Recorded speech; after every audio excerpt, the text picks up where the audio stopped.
എല്ലാരും ഇപ്പൊ ഞാൻ ജാർഖണ്ഡ് പോയപ്പോ ധോണിയെ കണ്ടോ, പിന്നെ എവിടെന്നാന്ന് ചോദിച്ചു, ഇപ്പൊ കേരള എന്ന് പറഞ്ഞവരിങ്ങനെ ഓ കേരള, നമുക്ക് ഭയങ്കര അപ്പം അഭിമാനം നിമിഷം. എന്റെ മനസ്സിൽ അയാളായിരുന്നു ഒരു ദൈവം. പ്രിയയുടെ കൂടെ ഒരു എൽ, പ്രിയൽ. അപ്പൊ ലോജിക്ക് ഒരു എല്ല് കൂടുതലാണോ പറഞ്ഞ യെസ്, ഒരു എല്ല് കൂടുതലാണ്. രാവിലെ എന്ന് പറയുന്നത് എന്താ അറിയോ, ഈ നമ്മുടെ നാട്ടിലെ പോലെയല്ല, അവിടെ നിന്ന് സൂര്യൻ വരുന്ന സമയം തന്നെ ഒരു 10 മണിയാവും. ആ സമയത്ത് നമ്മളെ എല്ലാ ഓട്ടോക്കാരും കൂടെ നമ്മൾ അറ്റാക്ക് ചെയ്യാൻ വരും. ലണ്ടൻ നിന്നാണോ വരണേ, ഞാൻ പറഞ്ഞ അല്ല കേരള. അവര് കേട്ടിട്ട് തന്നെ ഇല്ല. പിന്നെ എന്നോട് ചോദിച്ചു എന്താണെന്ന് ചോദിച്ചു, ഞാൻ എനിക്കൊന്നും മനസ്സിലാത്തോണ്ട് ഞാനിങ്ങനെ ശരി ഓക്കെ ആ ഒരു സെറ്റപ്പിലിരുത്. ഈ റോഡിൽ കൂടെ വരുന്ന വണ്ടി നമ്മൾ ഇടിച്ചു കൊല്ലും, അത്രയും വലിയാണ് പോകുന്നത്, ഇങ്ങനെ എഴഞ്ഞ് എഴഞ്ഞ് എഴഞ്ഞ്.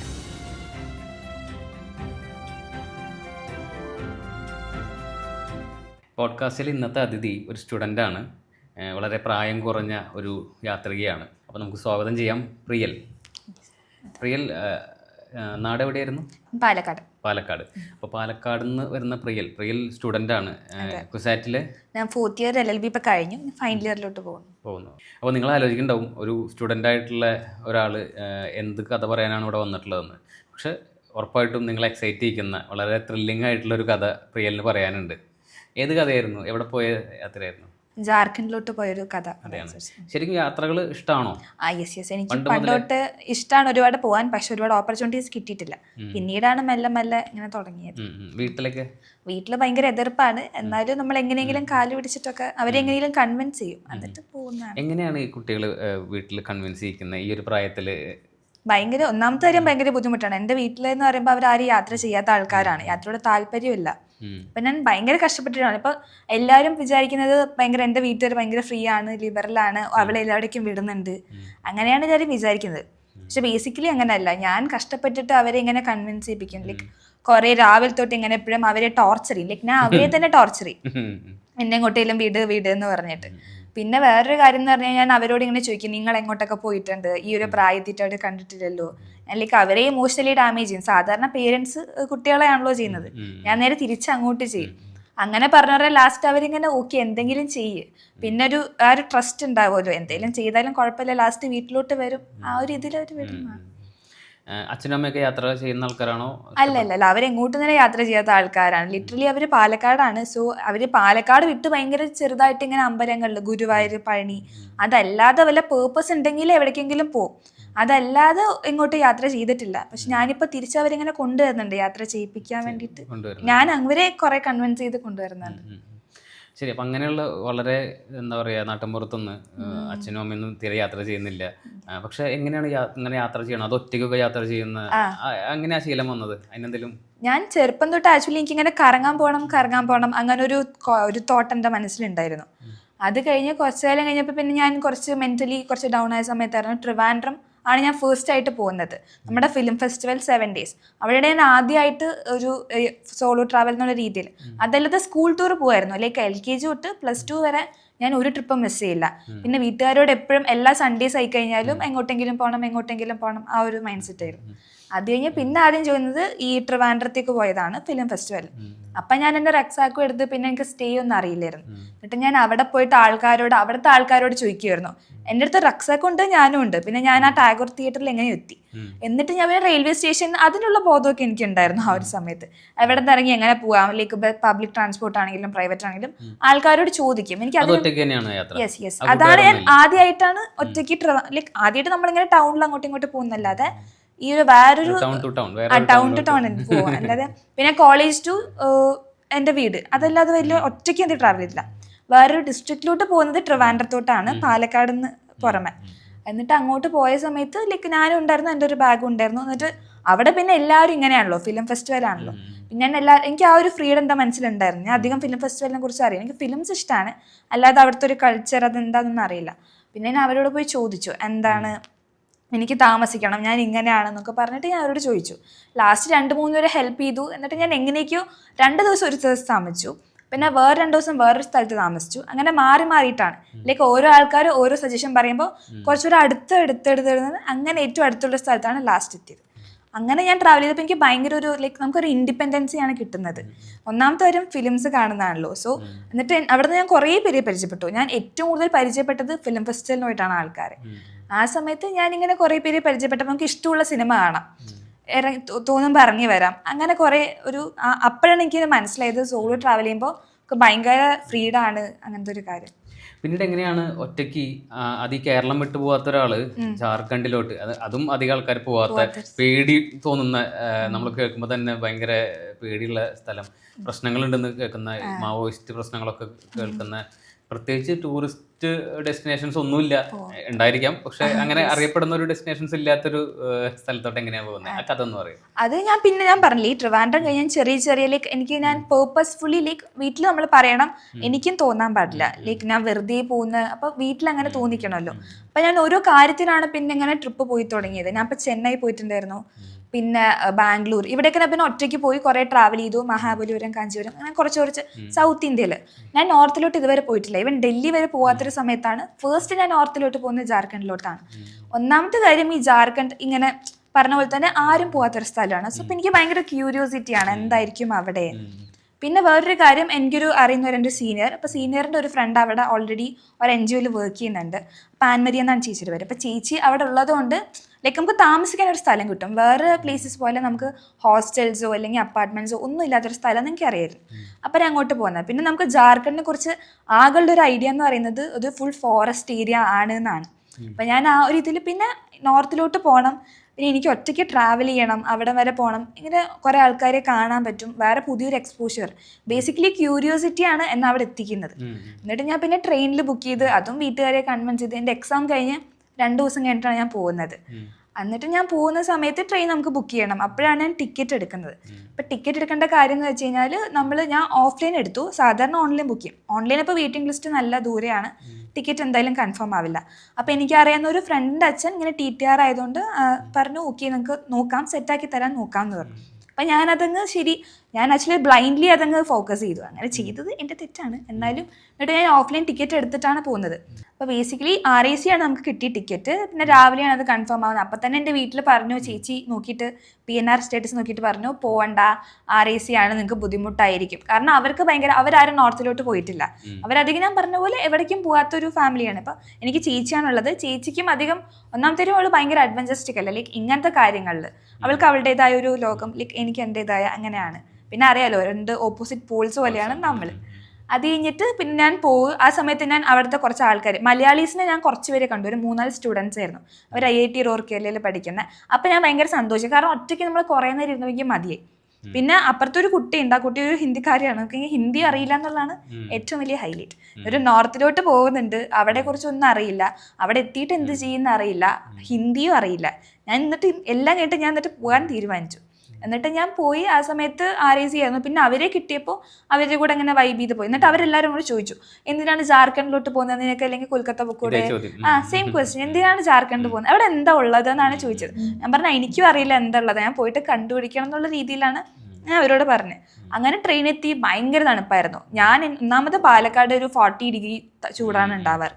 അവിടെ എന്ന് പറയുമ്പോൾ ആ സമയത്ത് ഒരു 7, 8, 9 ആ ഒരു സമയത്ത് ഭയങ്കര ഡിസംബറിലാണ് ഞാൻ പോകുന്നത്. അപ്പോൾ ഭയങ്കര തണുപ്പെന്ന് പറഞ്ഞാൽ ഭയങ്കര തണുപ്പാണ്. ഞാനപ്പോൾ ഒരു ജാക്കറ്റ് എടുത്തു, പിന്നെ കുറച്ച് സോക്സ്, അങ്ങനത്തെ കാര്യങ്ങളാണ് ആകെ എടുത്തിട്ട്. ഞാൻ എന്നിട്ട് റാഞ്ചി സ്റ്റേഷൻ, നമുക്ക് ധോണിയുടെ സ്ഥലം, ധോണി എല്ലാരും ഇപ്പൊ ഞാൻ ജാർഖണ്ഡ് പോയപ്പോ ധോണിയെ കണ്ടോ എന്നാണ് ഇങ്ങനെ എല്ലാ ക്വസ്റ്റ്യൻസ് എനിക്ക് കേൾക്കുന്നത്. അല്ലെങ്കിൽ ആ ജാർഖണ്ഡ് എക്സിസ്റ്റൻസ് തന്നെ ആർക്കും അറിയില്ല എന്നുള്ളതാണ് ഒരു ഫാക്ട്. ആർക്കും ലിറ്ററലി ഇപ്പൊ ഞാൻ ജാർഖണ്ഡ് എന്ന് പറയുമ്പോൾ ജാർഖണ്ഡ് അങ്ങനെ ഒരു സ്റ്റേറ്റ് ഉണ്ടല്ലേ, ശരിക്കാണ്. ഇപ്പൊ ഞാനും അങ്ങനെ ജാർഖണ്ഡ് പോകുന്നത് വെച്ചാൽ ആർക്കും അറിയില്ലല്ലോ. ഇപ്പൊ ഞാൻ കാരണം 4 ആളത് ഓർക്കട്ടെ, ജാർഖണ്ഡിലൊരു സ്റ്റേറ്റ് ഉണ്ട്, പിന്നെ നോർത്താണ്, അങ്ങനത്തെ കുറെ, പിന്നെ ഫുൾ ടീമറിറ്റ്സ് ആണ് ആൾക്കാർക്ക് അങ്ങനെ തോന്നുന്നത്, ഒന്നും പറയാൻ പറ്റില്ലല്ലോ. അത് കഴിഞ്ഞ് ഞാൻ അവിടെ എത്തുന്നു, റാഞ്ചിയിൽ ഇറങ്ങി. പിന്നെ എനിക്ക് പോകാനുള്ളൊരു സ്ഥലം എന്ന് പറയുന്നത് ഹസാരിബാഗ് എന്ന് പറഞ്ഞൊരു ഡിസ്ട്രിക്റ്റ് ആണ്. അത് ആക്ച്വലി റാഞ്ചിയിൽ നിന്ന് കുറച്ചധികം ദൂരമുണ്ട്. അപ്പം റാഞ്ചി നമുക്കറിയാം കുറച്ച് നല്ല ഡെവലപ്ഡ് ആണ്, ഇൻഡസ്ട്രീസ് ആണെങ്കിലും എംപ്ലോയ്മെൻറ്റ് ആണെങ്കിലും എഡ്യൂക്കേഷനൊക്കെ കുറച്ചധികം ഡെവലപ്ഡ് ആണ്. എന്നിട്ട് അവിടെ നിന്ന് ഞാൻ ട്രെയിൻ ഇറങ്ങിയിട്ട് അപ്പം തന്നെ നമ്മളെല്ലാം കൂടെ ഓട്ടോക്കാരെല്ലാം കൂടെ അറ്റാക്ക് ചെയ്യാൻ വരും. ഒന്നാമത്തെ കാര്യം, ഈ 2 ദിവസത്തെ ട്രെയിനിലധികം ഉറക്കം അങ്ങനത്തെ ഒന്നും ശരിയായില്ല, ഭക്ഷണം ഒന്നും ശരിയായിട്ടില്ല. നമ്മളെന്നിട്ട് ഇറങ്ങിയ സമയത്ത് തന്നെ ഇങ്ങനെ വീട്ടിൽ വിളിച്ച് പറയുന്ന സമയത്ത് തന്നെ എത്തി എന്ന് പറയണമല്ലോ, വിളിച്ച് പറയുമ്പോൾ തന്നെ രാവിലെ തന്നെ എത്തുന്നത് ഒരു 4, 5 കുറച്ച് നല്ല നേരത്തെ 6 ആയിട്ടുണ്ടാവും, എനിക്ക് കറക്റ്റ് ഓർമ്മയില്ല. എന്നിട്ട് നമ്മൾ അവിടെ എത്തി. ആ സമയത്ത് നമ്മളെല്ലാ ഓട്ടോക്കാരും കൂടെ നമ്മൾ അറ്റാക്ക് ചെയ്യാൻ വരും, അതും ഹിന്ദിയിൽ. ഞാൻ ആദ്യമായിട്ടാണ് അങ്ങനത്തെ ഒരു സംഭവത്തിൽ എത്തുന്നത്. ഇപ്പൊ മലയാളത്തില് നമ്മുടെ നാട്ടിൽ ഒന്നും അറിയില്ല, നമുക്ക് ജീവിക്കാനുള്ള ഹിന്ദി അറിയുന്നത് കിത്തന അല്ലെങ്കിൽ കം കരുക അങ്ങനത്തെ കുഞ്ഞു കുഞ്ഞു കാര്യങ്ങൾ, പിന്നെ കൈ കൊണ്ട് ആക്ഷൻ, അത്രേ ഉള്ളൂ. അത് കഴിഞ്ഞിട്ട് ഞാൻ അവിടെ ഇറങ്ങി. അപ്പൊ തന്നെ ഓട്ടോക്കാരെല്ലാം കൂടെ നമ്മൾ അറ്റാക്ക് ചെയ്യാൻ തുടങ്ങി. അപ്പൊ ഞാൻ പറഞ്ഞു ഇല്ല ഇല്ല ഇല്ല ഞാൻ നടക്കാം എന്ന് ഞാൻ പറഞ്ഞു. ഞാൻ ഇല്ല ഇല്ല ഇല്ല. പിന്നെ ബസ് ഞാൻ ഫുൾ എക്കണോമിക്കലാണ്, ഞാൻ ഓട്ടോ എടുക്കില്ല. ഞാൻ എപ്പോഴും ഓട്ടോ എടുക്കാൻ ശ്രദ്ധിക്കാറേ ഇല്ല. എപ്പോഴും ബസ് അല്ലെങ്കിൽ നടക്കാം. ഞാൻ ഇപ്പോൾ ഒരു 1 കിലോമീറ്റർ 1.5 കിലോമീറ്റർ 2 കിലോമീറ്റർ എന്തായാലും നടക്കും. ലൈക്ക് ഇപ്പം എത്ര ലഗേജസ് ഉണ്ടെങ്കിലും നടക്കും. അതിനാണെങ്കിൽ എനിക്ക് എല്ലാവരുടെ അടുത്തുനിന്ന് ചീത്ത കിട്ടുന്ന ഒരു കാര്യമാണ്, എന്തിനാണ് ഇത്രയും നടക്കുന്നത്, നിങ്ങൾക്ക് പൈസ നോക്കിക്കൂടാ, ഇതിനൊക്കെ പൈസ നോക്കണ്ടെന്നൊക്കെ പറയും. ഞാൻ എന്നിട്ട് അവിടെ നിന്ന് കുറച്ച് നേരം നടന്നു.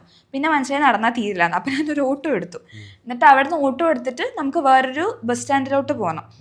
എന്നിട്ട് അവിടുന്ന് വേറൊരു ബസ് സ്റ്റാൻഡിലോട്ട് പോകണം. ലൈക്ക് കുറച്ചധികം കണക്ടിവിറ്റി ഇഷ്യൂസ് ഉണ്ട്. എന്നിട്ട് ഞാൻ അവിടെ നിന്ന് ബസ് എടുത്തിട്ട് നേരെ ഹസാരിബാഗിൽ പോകണം. അതാണ് ഏറ്റവും ഒരു ഭയങ്കര എക്സൈറ്റിംഗ്. ഹസാരിബാഗിൽ ആക്ച്വലി ഞാൻ പറഞ്ഞ ഒരു ചേച്ചി അവിടെ താമസിക്കുന്നുണ്ട്, അതുകൊണ്ടാണ് ആ ഡെസ്റ്റിനേഷൻ. ഇപ്പം ഞാൻ ജാർഖണ്ഡ് എത്തുന്ന വരെ എനിക്ക് ആക്ച്വലി ഹസാരിബാഗിലോട്ടാണ് ഞാൻ പോകുന്നത് എനിക്കറിയില്ല. ആ ഒരു സ്റ്റേറ്റ് അല്ലെങ്കിൽ ആ ഒരു ഡിസ്ട്രിക്റ്റിൻ്റെ പേര് എനിക്കറിയില്ല. ആദ്യമായിട്ടാണ് അങ്ങനത്തെ ഒരു വേർഡ് കേൾക്കുന്നത്. പിന്നെ ഞാനിങ്ങനെ പഠിച്ചു ഹസാരിബാഗ് അവിടെയാണ് പോകേണ്ടത് എന്നുള്ള രീതിയിൽ ഇങ്ങനെ പഠിച്ചു. കാരണം അവിടെ എത്തിയിട്ട് പറയണമല്ലോ. അപ്പോൾ ആൾക്കാരോട് ഇങ്ങനെ ഹസാരിബാഗ് എന്ന് പറയും. അപ്പോൾ ഓട്ടോക്കാർ അങ്ങനെ കാണിക്കും, ഓട്ടോയിൽ കയറും, എന്നിട്ട് അവിടെ കൊണ്ട് ബസ്സിൽ, എന്നിട്ട് വീണ്ടും ഹസാരിബാഗ് എന്ന് ചോദിക്കും. അവിടെ ബസ്സിൽ ഇങ്ങനെ എഴുതിയിട്ടുണ്ട്, എന്നാലും നമുക്കൊരു ഡൗട്ട് ഉണ്ടാവുമല്ലോ. കുറേ ബസ് ഉണ്ടായിരുന്നു ഹസാരിബാഗ് എന്ന് പറഞ്ഞിട്ട്. എന്നിട്ട് ഞാൻ അതിൽ കയറി കഴിഞ്ഞിട്ട് നമ്മൾ അവിടെ എത്തിയല്ലോ എന്ന് അറിയണം. എല്ലാം ന്യൂ ബസ് സ്റ്റാൻഡും ഓൾഡ് ബസ് സ്റ്റാൻഡും എല്ലാവരുടെയും ഉള്ള പോലെ തന്നെ ആ സാധനം. എനിക്ക് ഓൾഡ് ബസ് സ്റ്റാൻഡാണ് ഇറങ്ങേണ്ടായിരുന്നത്. അപ്പം അതെനിക്ക് അവരോട് പറയണം. അപ്പം ഞാൻ അവരോട് ഇങ്ങനെ പറഞ്ഞു, ഇംഗ്ലീഷിലാണ്, മൊത്തത്തിൽ ഇംഗ്ലീഷാണ്, ഇംഗ്ലീഷും പിന്നെ ഞാൻ മലയാളം പറയും. അവർക്ക് അറിയാത്തതുകൊണ്ട് കുഴപ്പമില്ല, ഞാൻ അങ്ങോട്ട് മലയാളം പറയും. അവർക്ക് ഇങ്ങനെ മനസ്സിലായാലോ, ബോഡി ലാംഗ്വേജ് എക്സ്പ്രഷൻസ് ഒക്കെ വെച്ചിട്ട്. എന്നിട്ട് ഞാൻ അങ്ങോട്ട് പറഞ്ഞ് ഹസാരിബാഗ് എത്തിയ like could you please tell me അങ്ങനത്തെ പറഞ്ഞു. അപ്പോൾ അവർക്കൊന്നും മനസ്സിലാവുന്നില്ല. എല്ലാവരും ഇങ്ങനെ നോക്കി, കണ്ടക്ടർ ഇങ്ങനെ നോക്കി. ടിക്കറ്റ് എനിക്ക് തന്നു. എന്നിട്ട് ഹസാരിബാഗിന് ടിക്കറ്റ് തന്നു. ഞാനിങ്ങനെ കുറച്ച് നേരം വിട്ടു. എന്നിട്ട് ഞാൻ വീണ്ടും ആൾക്കാരോട് എൻ്റെ അടുത്തിരിക്കുന്ന ഒരു കുട്ടിയാണ്, ആ കുട്ടിയോട് ചോദിച്ചു. ആ കുട്ടിക്ക് ഇംഗ്ലീഷ് അറിയുന്നില്ല. ബാക്കിലോട്ട് തിരിഞ്ഞു ചോദിച്ചു. ഒന്നാമത് എൻ്റെ അകത്ത് ഒരു ബാഗുണ്ട്, ഒരു റക്സാക്കുണ്ട്, ഒരു കുഞ്ഞു ബാഗുണ്ട്. ഇതുകൊണ്ടാണ് ഞാൻ, അപ്പോൾ ആൾക്കാരെല്ലാം ഏലിയനെ പോലെ നോക്കുന്നത്, എന്താ ഇവിടെ കാണിക്കുന്നത്, ആ ഒരു സെറ്റപ്പ്. അത് കഴിഞ്ഞിട്ട് ഞാൻ പിന്നെ എല്ലാവരോടും എനിക്ക് അറിയുന്ന എൻ്റെ പരിസരത്തുള്ള കുറച്ച് ആൾക്കാരോട് ചോദിച്ചു. പക്ഷെ ആരും ഒന്നും പറയുന്നില്ല. അപ്പം ഞാൻ ബസ്സിൻ്റെ നടുക്ക് കയറുന്നിട്ട് ഇങ്ങനെ ചോദിച്ചു ഇംഗ്ലീഷിൽ, ആർക്കെങ്കിലും ഇംഗ്ലീഷ് പറയുമെങ്കിൽ ഒന്ന് ഹെൽപ്പ് ചെയ്യണം, ഹസാരിബാഗ് എത്തിക്കണമെന്ന് പറയണം. എല്ലാവരും എന്നെ ഭയങ്കര ഇങ്ങനെ സ്ട്രേഞ്ച് ആയിട്ട് നോക്കുന്നത്. അപ്പം ഞാനും ശരിയാണ്, ഞാൻ എന്തായി കാണിക്കുന്നത്, വെരി വിയേർഡ്. എന്നിട്ട് ഞാൻ അപ്പം തന്നെ എന്ത് ചെയ്തു, ഗൂഗിൾ മാപ്പൊക്കെ നോക്കി. പിന്നെ ഹിന്ദി ട്രാൻസ്ലേഷൻ അതാണല്ലോ നമുക്കുള്ളത്. നെറ്റ് ആക്ച്വലി ഡാറ്റ കണക്ഷൻ നമുക്ക് അധികം കിട്ടുമായിരുന്നു, റേഞ്ച് കിട്ടുമായിരുന്നു, അത് പ്രശ്നമില്ല. എന്നിട്ട് ഞാൻ ഇൻ്റർനെറ്റിൽ മറ്റേ ഹിന്ദി ട്രാൻസ്ലേഷൻ എടുത്തിട്ട് അത് ഞാൻ പറഞ്ഞു. അപ്പോൾ അവർ പറഞ്ഞു ആ ശരി പറയാന്ന് പറഞ്ഞ് ഇത് ബസ്സിൻ്റെ നടുക്കുന്നതാണ്. എന്നിട്ട് ഞാൻ ട്രാൻസ്ലേഷൻ എടുത്തിട്ട് കണ്ടക്ടറോട് മാത്രം പറഞ്ഞു, ബാക്കിയൊക്കെ നടക്കുമെന്ന് പറഞ്ഞു. എനിക്കിങ്ങനെ ശരിക്കും അതൊക്കെ ഓർമ്മ വരുന്നത്. ആക്ച്വലി അതാണെങ്കിൽ ഒരു ട്രാവലർ പോലത്തെ ബസ്സാണ്, നമ്മുടെ നാട്ടിലെ പോലെ ഇങ്ങനെ വലുതല്ല. അത് ബേസിക്കലി ട്രാവലർ ബസ്സാണ് അവിടെ ഉള്ള മിക്ക ബസ്സുകളും. എന്നിട്ട് അവിടെ നിന്ന് ഞാൻ കയറി ലാസ്റ്റ് ഹസാരിബാഗ് എത്തിയപ്പോൾ പുള്ളി പറഞ്ഞു അവിടെ നിന്ന് വീണ്ടും ഒരു ഓട്ടോ എടുത്തിട്ട് വേണം എനിക്ക് ആ ചേച്ചിയുടെ അടുത്തേക്ക് പോകാൻ. അപ്പോഴേക്കും ചേച്ചി എനിക്ക് വിളിച്ച കാര്യങ്ങൾ പറഞ്ഞു. ലാസ്റ്റ് അവിടെ എന്തെന്ന് പറഞ്ഞിട്ട് എനിക്ക് മനസ്സിലാവില്ല. ഞാൻ ചിന്തിച്ച ചേച്ചിക്ക് ഹിന്ദി അറിയാം. അപ്പം എന്നെ ചേച്ചിനെ വിളിച്ചിട്ട് ഹിന്ദി ചോദിച്ച്, അപ്പം ചേച്ചിയാണ് പിന്നെ കോൺവെർസേഷൻ ഫോണിൽ കൂടെ. അവിടെ എത്തിയാൽ പറയണം ഭയ്യ അവിടെ എത്തിയ നിർത്തും. എന്നിട്ട് ഞാൻ ഫസ്റ്റ് പോകുന്ന സമയത്ത് തന്നെ എൻ്റെ അടുത്ത് കുറേ ലഗേജ് ഉണ്ടല്ലോ, അത് ഷെയർഡ് ഓട്ടോ ആണ്. പിന്നീട് അങ്ങോട്ട് നമുക്ക് ബസ്സില്ല, പ്രൈവറ്റ് ട്രാൻസ്പോർട്ടേഷൻ ഇല്ല. എന്ന് വെച്ച് കഴിഞ്ഞാൽ അവിടെ ഉള്ളത് ഈ പബ്ലിക് ഇല്ല. പ്രൈവറ്റ് എന്ന് പറഞ്ഞാൽ നമുക്ക് അധികം ഓട്ടോ ആകുള്ളൂ, അല്ലാതെ നമ്മുടെ ഇങ്ങനെ സ്കൂട്ടർ, കാർ അതൊക്കെ ഭയങ്കര റയറാണ്. അപ്പോൾ നമ്മൾ ഈ ഓട്ടോയിൽ ഞാൻ കയറുകയാണ്. അപ്പം ഞാൻ ഇങ്ങനെ തിരിഞ്ഞിട്ടാണ് ഇരിക്കുന്നത്. ഞാൻ അതും ആദ്യമായിട്ടാണ് ഇരിക്കുന്നത്. ലൈക്ക് ഓട്ടോ ഇങ്ങോട്ട് പോവാണെങ്കിൽ ഞാൻ അങ്ങോട്ട് ഇരുന്നിരിക്കണം. യെസ്, അതിൻ്റെ കൂടെ എൻ്റെ ബാഗ് ഉണ്ടല്ലോ, അവര് ബാഗൊക്കെ മേലെ കെട്ടിവെച്ചു. അതും ഒന്നാമത് എൻ്റെ പിന്നെ എൻ്റെ സാധനങ്ങളാണല്ലോ. എൻ്റെ മനസ്സിൽ ഇത് ആരെങ്കിലും എന്നെ എടുത്തു പോവോ, താഴെ വീണ് പോവോ. വേറൊരു ബാഗ് ഉണ്ടായത് ഓട്ടോ കാച്ചേട്ടൻ അതിൻ്റെ താഴെ വെച്ചത്, പുള്ളി ഓടിക്കുന്നതിൻ്റെ താഴെ. അപ്പൊ ഞാൻ ഫുള്ള് ഇങ്ങനെ അവിടെ എത്തുന്നവരെ ഇങ്ങനെ ഒരു 30 to 40 ഒരു 45 മിനിറ്റ്സോളം എനിക്ക് വേറൊന്നും ആലോചിക്കാൻ പറ്റുന്നില്ല. എൻ്റെ ബാഗിൽ എന്തെങ്കിലും എടുക്കോ, നമുക്ക് അറിയില്ലല്ലോ. ഒന്നാമത്തെ ഒരു ഹിന്ദിക്കാരാണ്, എനിക്ക് തീരെയും അറിയാത്ത ആൾക്കാർ, വേറൊരു സ്ഥലം, പിന്നെ നോർത്ത്, അങ്ങനെ ഭയങ്കര ഞാൻ ഇങ്ങനെ എന്തോ പോലെ ആയിരുന്നു. എന്നിട്ട് ആ ഒരു ബാഗൊക്കെ വെച്ച് ഞാൻ ലാസ്റ്റ് ഇങ്ങനെ ഫുൾ ടെൻഷൻ അടിച്ചിരിക്കും. ബാഗിൽ ഞാൻ തിരിഞ്ഞ് നോക്കും, അതിൻ്റെ അപ്പുറത്തെ ആൾക്കാരെ നോക്കും, എല്ലാവരും ഇങ്ങനെ നോക്കുന്നത് എന്താണെന്ന് പറഞ്ഞിട്ട്. ഇപ്പം കുറേ ഫീമെയിൽ കുറേ മെയിൽ അങ്ങനെ എല്ലാവരും ഉണ്ട്, പക്ഷെ എല്ലാവരും ഇങ്ങനെ നോക്കുന്നത്. അപ്പം ഞാനും തിരിച്ചിങ്ങനെ ഒന്നും മനസ്സിലാവുന്നില്ല. പിന്നെ എന്നോട് ചോദിച്ചു എന്താണെന്ന് ചോദിച്ചു. ഞാൻ എനിക്കൊന്നും മനസ്സിലാത്തതുകൊണ്ട് ഞാനിങ്ങനെ ശരി ഓക്കെ ആ ഒരു സെറ്റപ്പിലിരുത്. എന്നിട്ട് ഞാൻ ലാസ്റ്റ് അവിടെ എത്തുമ്പോൾ പിന്നെ നല്ല തണുപ്പായിരുന്നു. പിന്നെ ആ ചേച്ചിയുടെ അടുത്ത് പോയി ഞാൻ പിന്നെ സെറ്റിലായി. അങ്ങനെ അപ്പോഴേക്കും ഉച്ച കഴിഞ്ഞ് വൈകുന്നേരം അവിടെ ഈ ഹസാരിബാഗിൽ എന്തൊക്കെയായിരുന്നു ആക്ടിവിറ്റീസ്? ഹസാരിബാഗിൽ ഞാൻ ഈ ചേച്ചി NGOയിൽ വർക്ക് ചെയ്യുന്നതുകൊണ്ട് ഒരു 2-3 ദിവസം ഞാൻ ചേച്ചിയോട് പോയി. ബേസിക്കലി ചേച്ചിക്ക് അവിടെ ഇങ്ങനെ എവിടെ ഇലക്ട്രിസിറ്റി ഇല്ല, ലൈക്ക് ഭയങ്കര കുറവാണ്, വാട്ടർ കണക്ടിവിറ്റി ഭയങ്കര കുറവാണ്, അപ്പം മോട്ടർ അങ്ങനത്തെ കാര്യങ്ങളൊന്നും തീരില്ല. അപ്പം ചേച്ചി അവിടെ അങ്ങനത്തെ കാര്യങ്ങൾ ഒരു ഡെവലപ്മെൻറ്റ് കൊണ്ടുവരാനുള്ളൊരു മിഷനിലായിരുന്നു. അപ്പോൾ ഞാനും അവിടെ പോയി അവിടുത്തെ ആൾക്കാരായിട്ട് ഇങ്ങനെ സംസാരിച്ചു. ആ സമയത്ത് ഒരു സ്കൂൾ അവിടെ ഉണ്ടായിരുന്നു. അപ്പോൾ സ്കൂളിൻ്റെ കുറച്ച് മിഷൻ, അവർക്ക് എഡ്യൂക്കേഷൻ, ഈവൻ അവിടുത്തെ ടീച്ചേഴ്സിന് പോലും ഒരു പ്രോപ്പർ ഇംഗ്ലീഷ് അറിയുന്ന ടീച്ചേഴ്സ് അല്ല. അപ്പം ഞാൻ അവരോട് സംസാരിക്കുമ്പോഴും അവരിങ്ങനെ എന്താണ് എന്നുള്ള രീതിയിലാണ്. എന്നിട്ട് അവിടെ കുറേ കുട്ടികളെ ഞാൻ കണ്ടു. പിന്നെ അവർ ക്രിക്കറ്റൊക്കെ കളിക്കുന്നുണ്ടായിരുന്നു. ഞാൻ വിചാരിച്ചു പിന്നെ ധോണിയുടെ നാടാണ്, എന്തായാലും അങ്ങനെയൊക്കെ ഉണ്ടാവും. എന്നിട്ട് ഞാൻ അവിടെ പോയി കുട്ടികളോടൊക്കെ അങ്ങനെ ചെറിയ സംസാരിക്കുകയൊക്കെ ചെയ്തിട്ടുണ്ടായിരുന്നു. കുറച്ച് ചെറുതായിട്ട് ഹായ് ബായ് അങ്ങനെയൊക്കെ, പിന്നെ കഴിച്ചോ അങ്ങനെയൊക്കെ ചോദിക്കുമായിരുന്നു. പിന്നെ ഞാൻ പറഞ്ഞ എൻ്റെ പേര് പറ എന്നൊക്കെ പറഞ്ഞിട്ട് ഞാൻ വീഡിയോ ഒക്കെ എടുത്തു. എൻ്റെ പേര് പറ പ്രിയൽ, അപ്പോൾ പ്രിയൽ ദീദി ഹായ് അങ്ങനെയൊക്കെ അവർ വീഡിയോ ഒക്കെ എടുത്ത്. അല്ലാതെ എവിടെ എന്നോട് എന്നിട്ട് ലണ്ടൻ എന്നാണ് ചോദിക്കണേ. എന്നോട് ഹിന്ദി ചോദിക്കുകയാണ്, ലണ്ടൻ എന്നാണോ വരണേ? ഞാൻ പറഞ്ഞ അല്ല, കേരള. അവർ കേട്ടിട്ടന്നില്ല. ബേസിക്കലി അവരുടെ പുറത്തൊരു ലോകം അവർക്ക് അറിയുന്നത് ലണ്ടനാണ്. എനിക്ക് തോന്നുന്നു ഹസാരിബാഗ് എന്ന് അവർ റാഞ്ചി പോലും എത്തിയിട്ടില്ല. ഹസാരിബാഗ് എന്നുള്ള ആ ഒരു സ്ഥലത്ത് തന്നെയാണ്. അതിന്ന് റാഞ്ചി പോലും എത്താത്ത ആൾക്കാരാണ് അവിടെയുള്ള കുഞ്ഞു പിള്ളേരാണെങ്കിലും. വലിയ ആൾക്കാർക്ക് മേ ബി അറിയുമായിരിക്കും ഇങ്ങനത്തെ സ്ഥലങ്ങളുണ്ട്. അല്ലാണ്ട് എനിക്ക് അവർക്ക് ബേസിക് നീഡ്സ് അവിടെ തന്നെ അവർ ആക്ച്വലി എങ്ങനെ കോംപ്രമൈസ് ചെയ്ത് ജീവിക്കുന്നു. അവർക്ക് നെസസിറ്റീസ് അത്രേ ഉള്ളൂ. നമുക്കാണ് ഇങ്ങനെ ഓരോന്നും ഇങ്ങനെ ആഗ്രഹങ്ങൾ വരുന്നത്. അവിടെ നിന്ന് ആക്ച്വലി പിന്നെ അവിടെ ചില വാൾസ് ഉണ്ടാവും. ഈ ജാർഖണ്ഡിൽ ഹസാരിബാഗിൽ ഏറ്റവും ഫേമസ് ആയിട്ടുള്ള 2 കാര്യമാണ് ഈ പെയിന്റിങ്സ് എന്ന് പറയുന്നത്.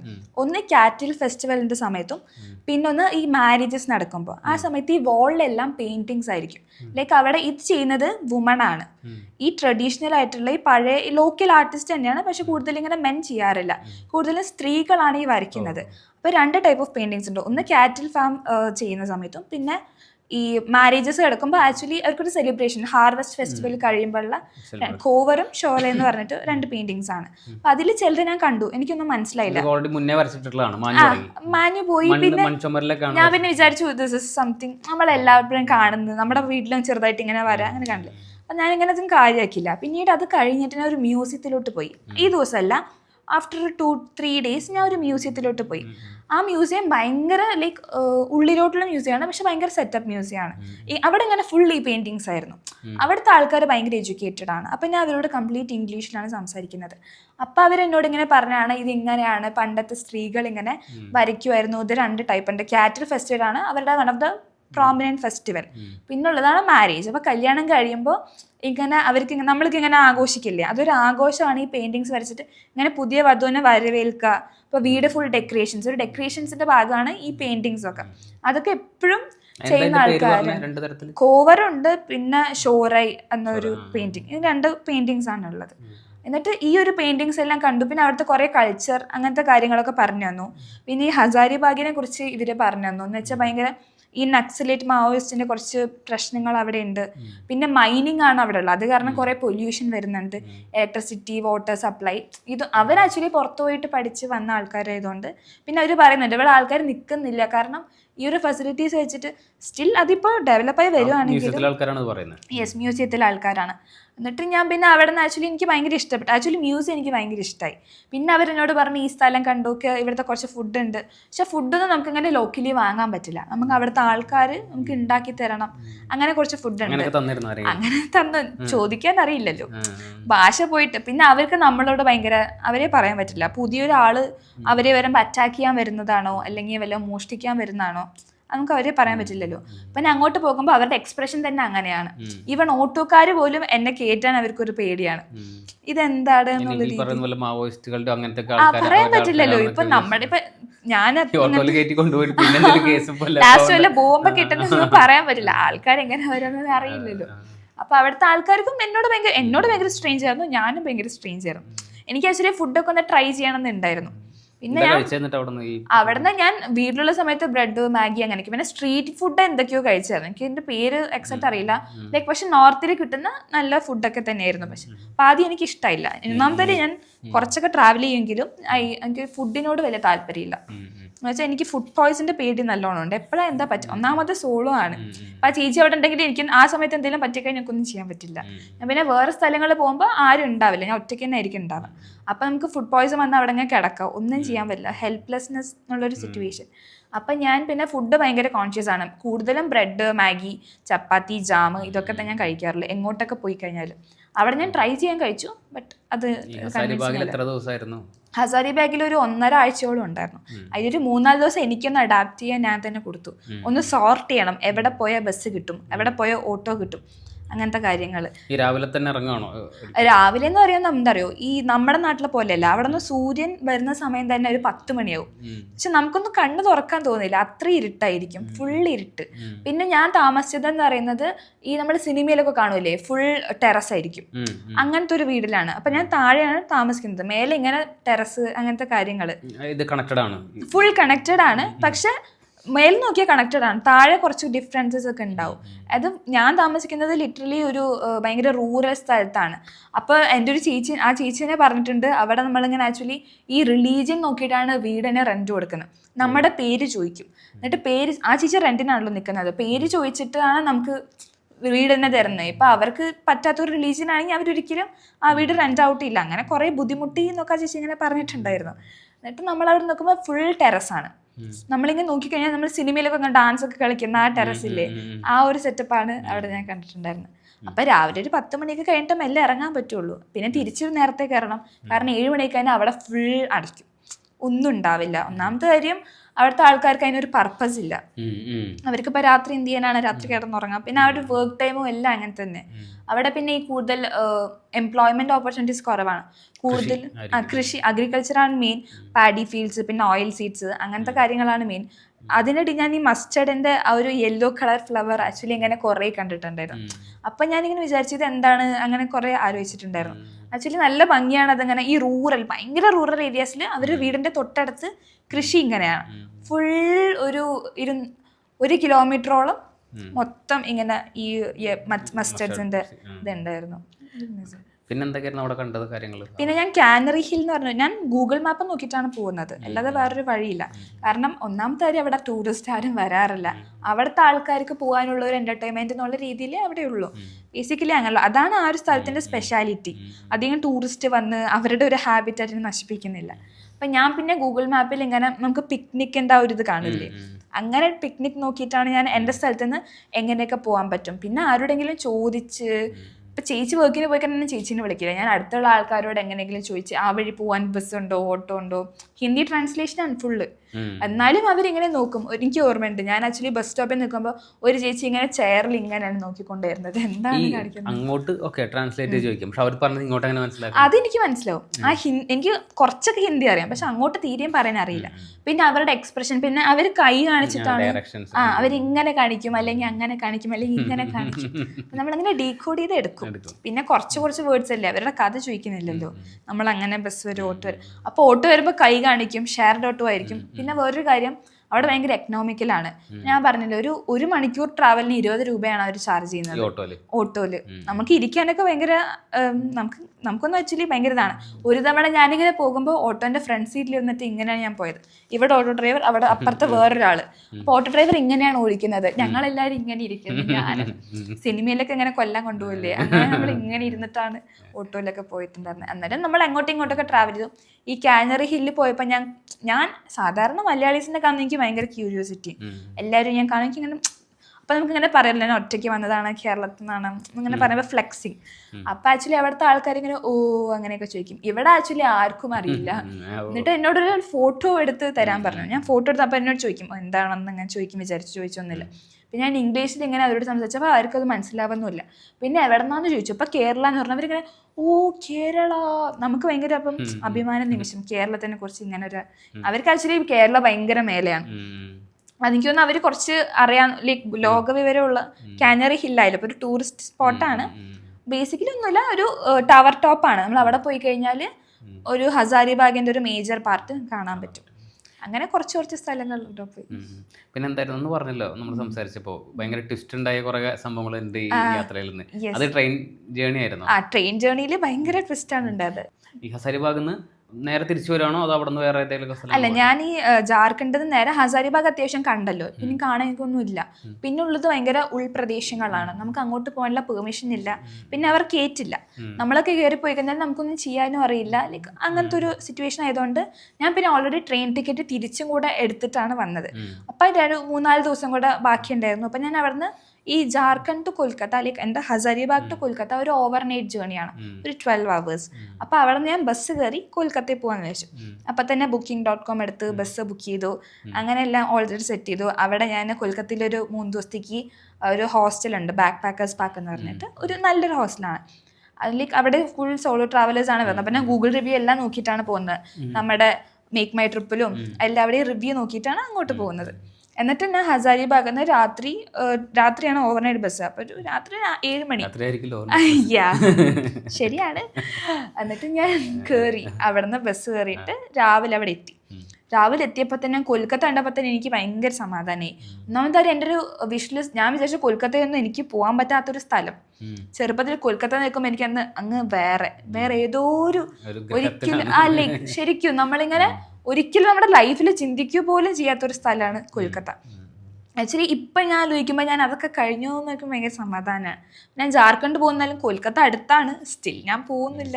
കാരണം കൊൽക്കത്ത ഭയങ്കര ഒരു മേജർ സിറ്റി. 19 വയസ്സുകാരിക്ക് ഒരു 19-20 ഈ ഒരു നാട്ടിൽ നിന്ന് ആകെ കോളേജിലോട്ട് മാത്രം ഉള്ള യാത്രകൾ ഭയങ്കര ഒരു ഡ്രാസ്റ്റിക് ചേഞ്ച് ആണ് അവിടെ ഉണ്ടാവുന്നത്. എന്നിട്ട് കൊൽക്കത്ത എങ്ങനെയുണ്ടായിരുന്നു? എന്നിട്ട് കൊൽക്കത്തയിൽ എത്തുന്നത് അതിനെയും വെച്ച് ഭയങ്കര ഒരു എക്സൈറ്റിംഗ് കാരണമാണ്. ഞാൻ കൊൽക്കത്തയിൽ എത്തി, എന്നിട്ട് ഞാൻ അവിടെയും ആക്ച്വലി അവിടെ ആണെങ്കിൽ ഭയങ്കര ക്രൗഡഡ് ആണ്. കൊൽക്കത്ത എന്ന് പറയുമ്പോൾ യെസ്, അത് ഭയങ്കര ബ്യൂട്ടിഫുൾ ആണ്. അപ്പാർട്ട് ഫ്രം ദാറ്റ് ഭയങ്കര ക്രൗഡഡ് ആണ്, വൃത്തിയില്ല, അതിൻ്റെ ഒരു പ്രശ്നങ്ങളുണ്ട്, പലർക്കും ഇഷ്ടപ്പെടാറില്ല. പിന്നെ പൊല്യൂഷൻ നല്ലതാണ്. എനിക്ക് ഞാൻ പോയ സമയത്ത് നല്ല പുക, അങ്ങനത്തെ കാര്യങ്ങൾ. പിന്നെ റോഡിലെല്ലാം പാക്ക് ചവച്ച് തുപ്പുന്നത്, ഭയങ്കര കുറേ ഇതുണ്ട്. എന്നിട്ട് ഞാൻ അവിടെ എത്തിയപ്പോൾ തന്നെ വീണ്ടും കുറേ യെല്ലോ ടാക്സിക്കാർ നമ്മളെ അറ്റാക്ക് ചെയ്യാൻ വരുന്നു, സാധാ ഓട്ടോക്കാർ നമ്മളെ അറ്റാക്ക് ചെയ്യാൻ വരുന്നു. ആക്ച്വലി യെല്ലോ ടാക്സിയാണ് ഞാൻ 2 മിനിറ്റ് അങ്ങനെ സ്റ്റക്കായി നിന്നു. ഹായ്, നമ്മളങ്ങനെ സത്യം ശരിക്കും ഒരു സിനിമയിൽ കയറി. ആ കൊൽക്കത്തയിൽ കയറിയപ്പോൾ തന്നെ എനിക്കൊരു സിനിമാറ്റിക് എക്സ്പീരിയൻസ് കിട്ടിയത്. അവിടെ നിന്ന് ബസ് ഇറങ്ങിയപ്പോൾ തന്നെ ഞാനിങ്ങനെ പാട്ട് കേൾക്കും. ഞാൻ ലൈക്ക് ഓരോ സ്ഥലത്ത് പോകുമ്പോഴും ഒരു പാട്ട് റിപ്പീറ്റ് ചെയ്തുകൊണ്ടേ കേട്ടുകൊണ്ടിരിക്കും.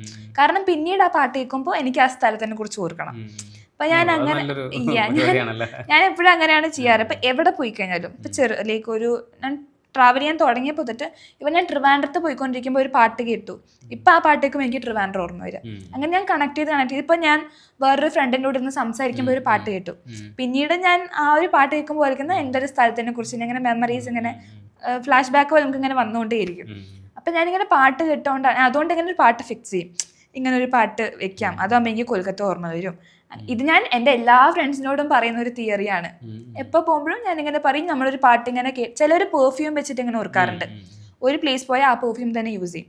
എന്നിട്ട് കുറേ കാലം കഴിയുമ്പോൾ ആ പെർഫ്യൂം ഉണക്കുമ്പോൾ നമുക്ക് ആ ഒരു മണം നമ്മളെ അങ്ങോട്ട് കൊണ്ടുവന്ന് അറിയാം. അതുപോലെ എൻ്റെ ഒരു രീതി എന്ന് പറയുന്നത് പാട്ടാണ്.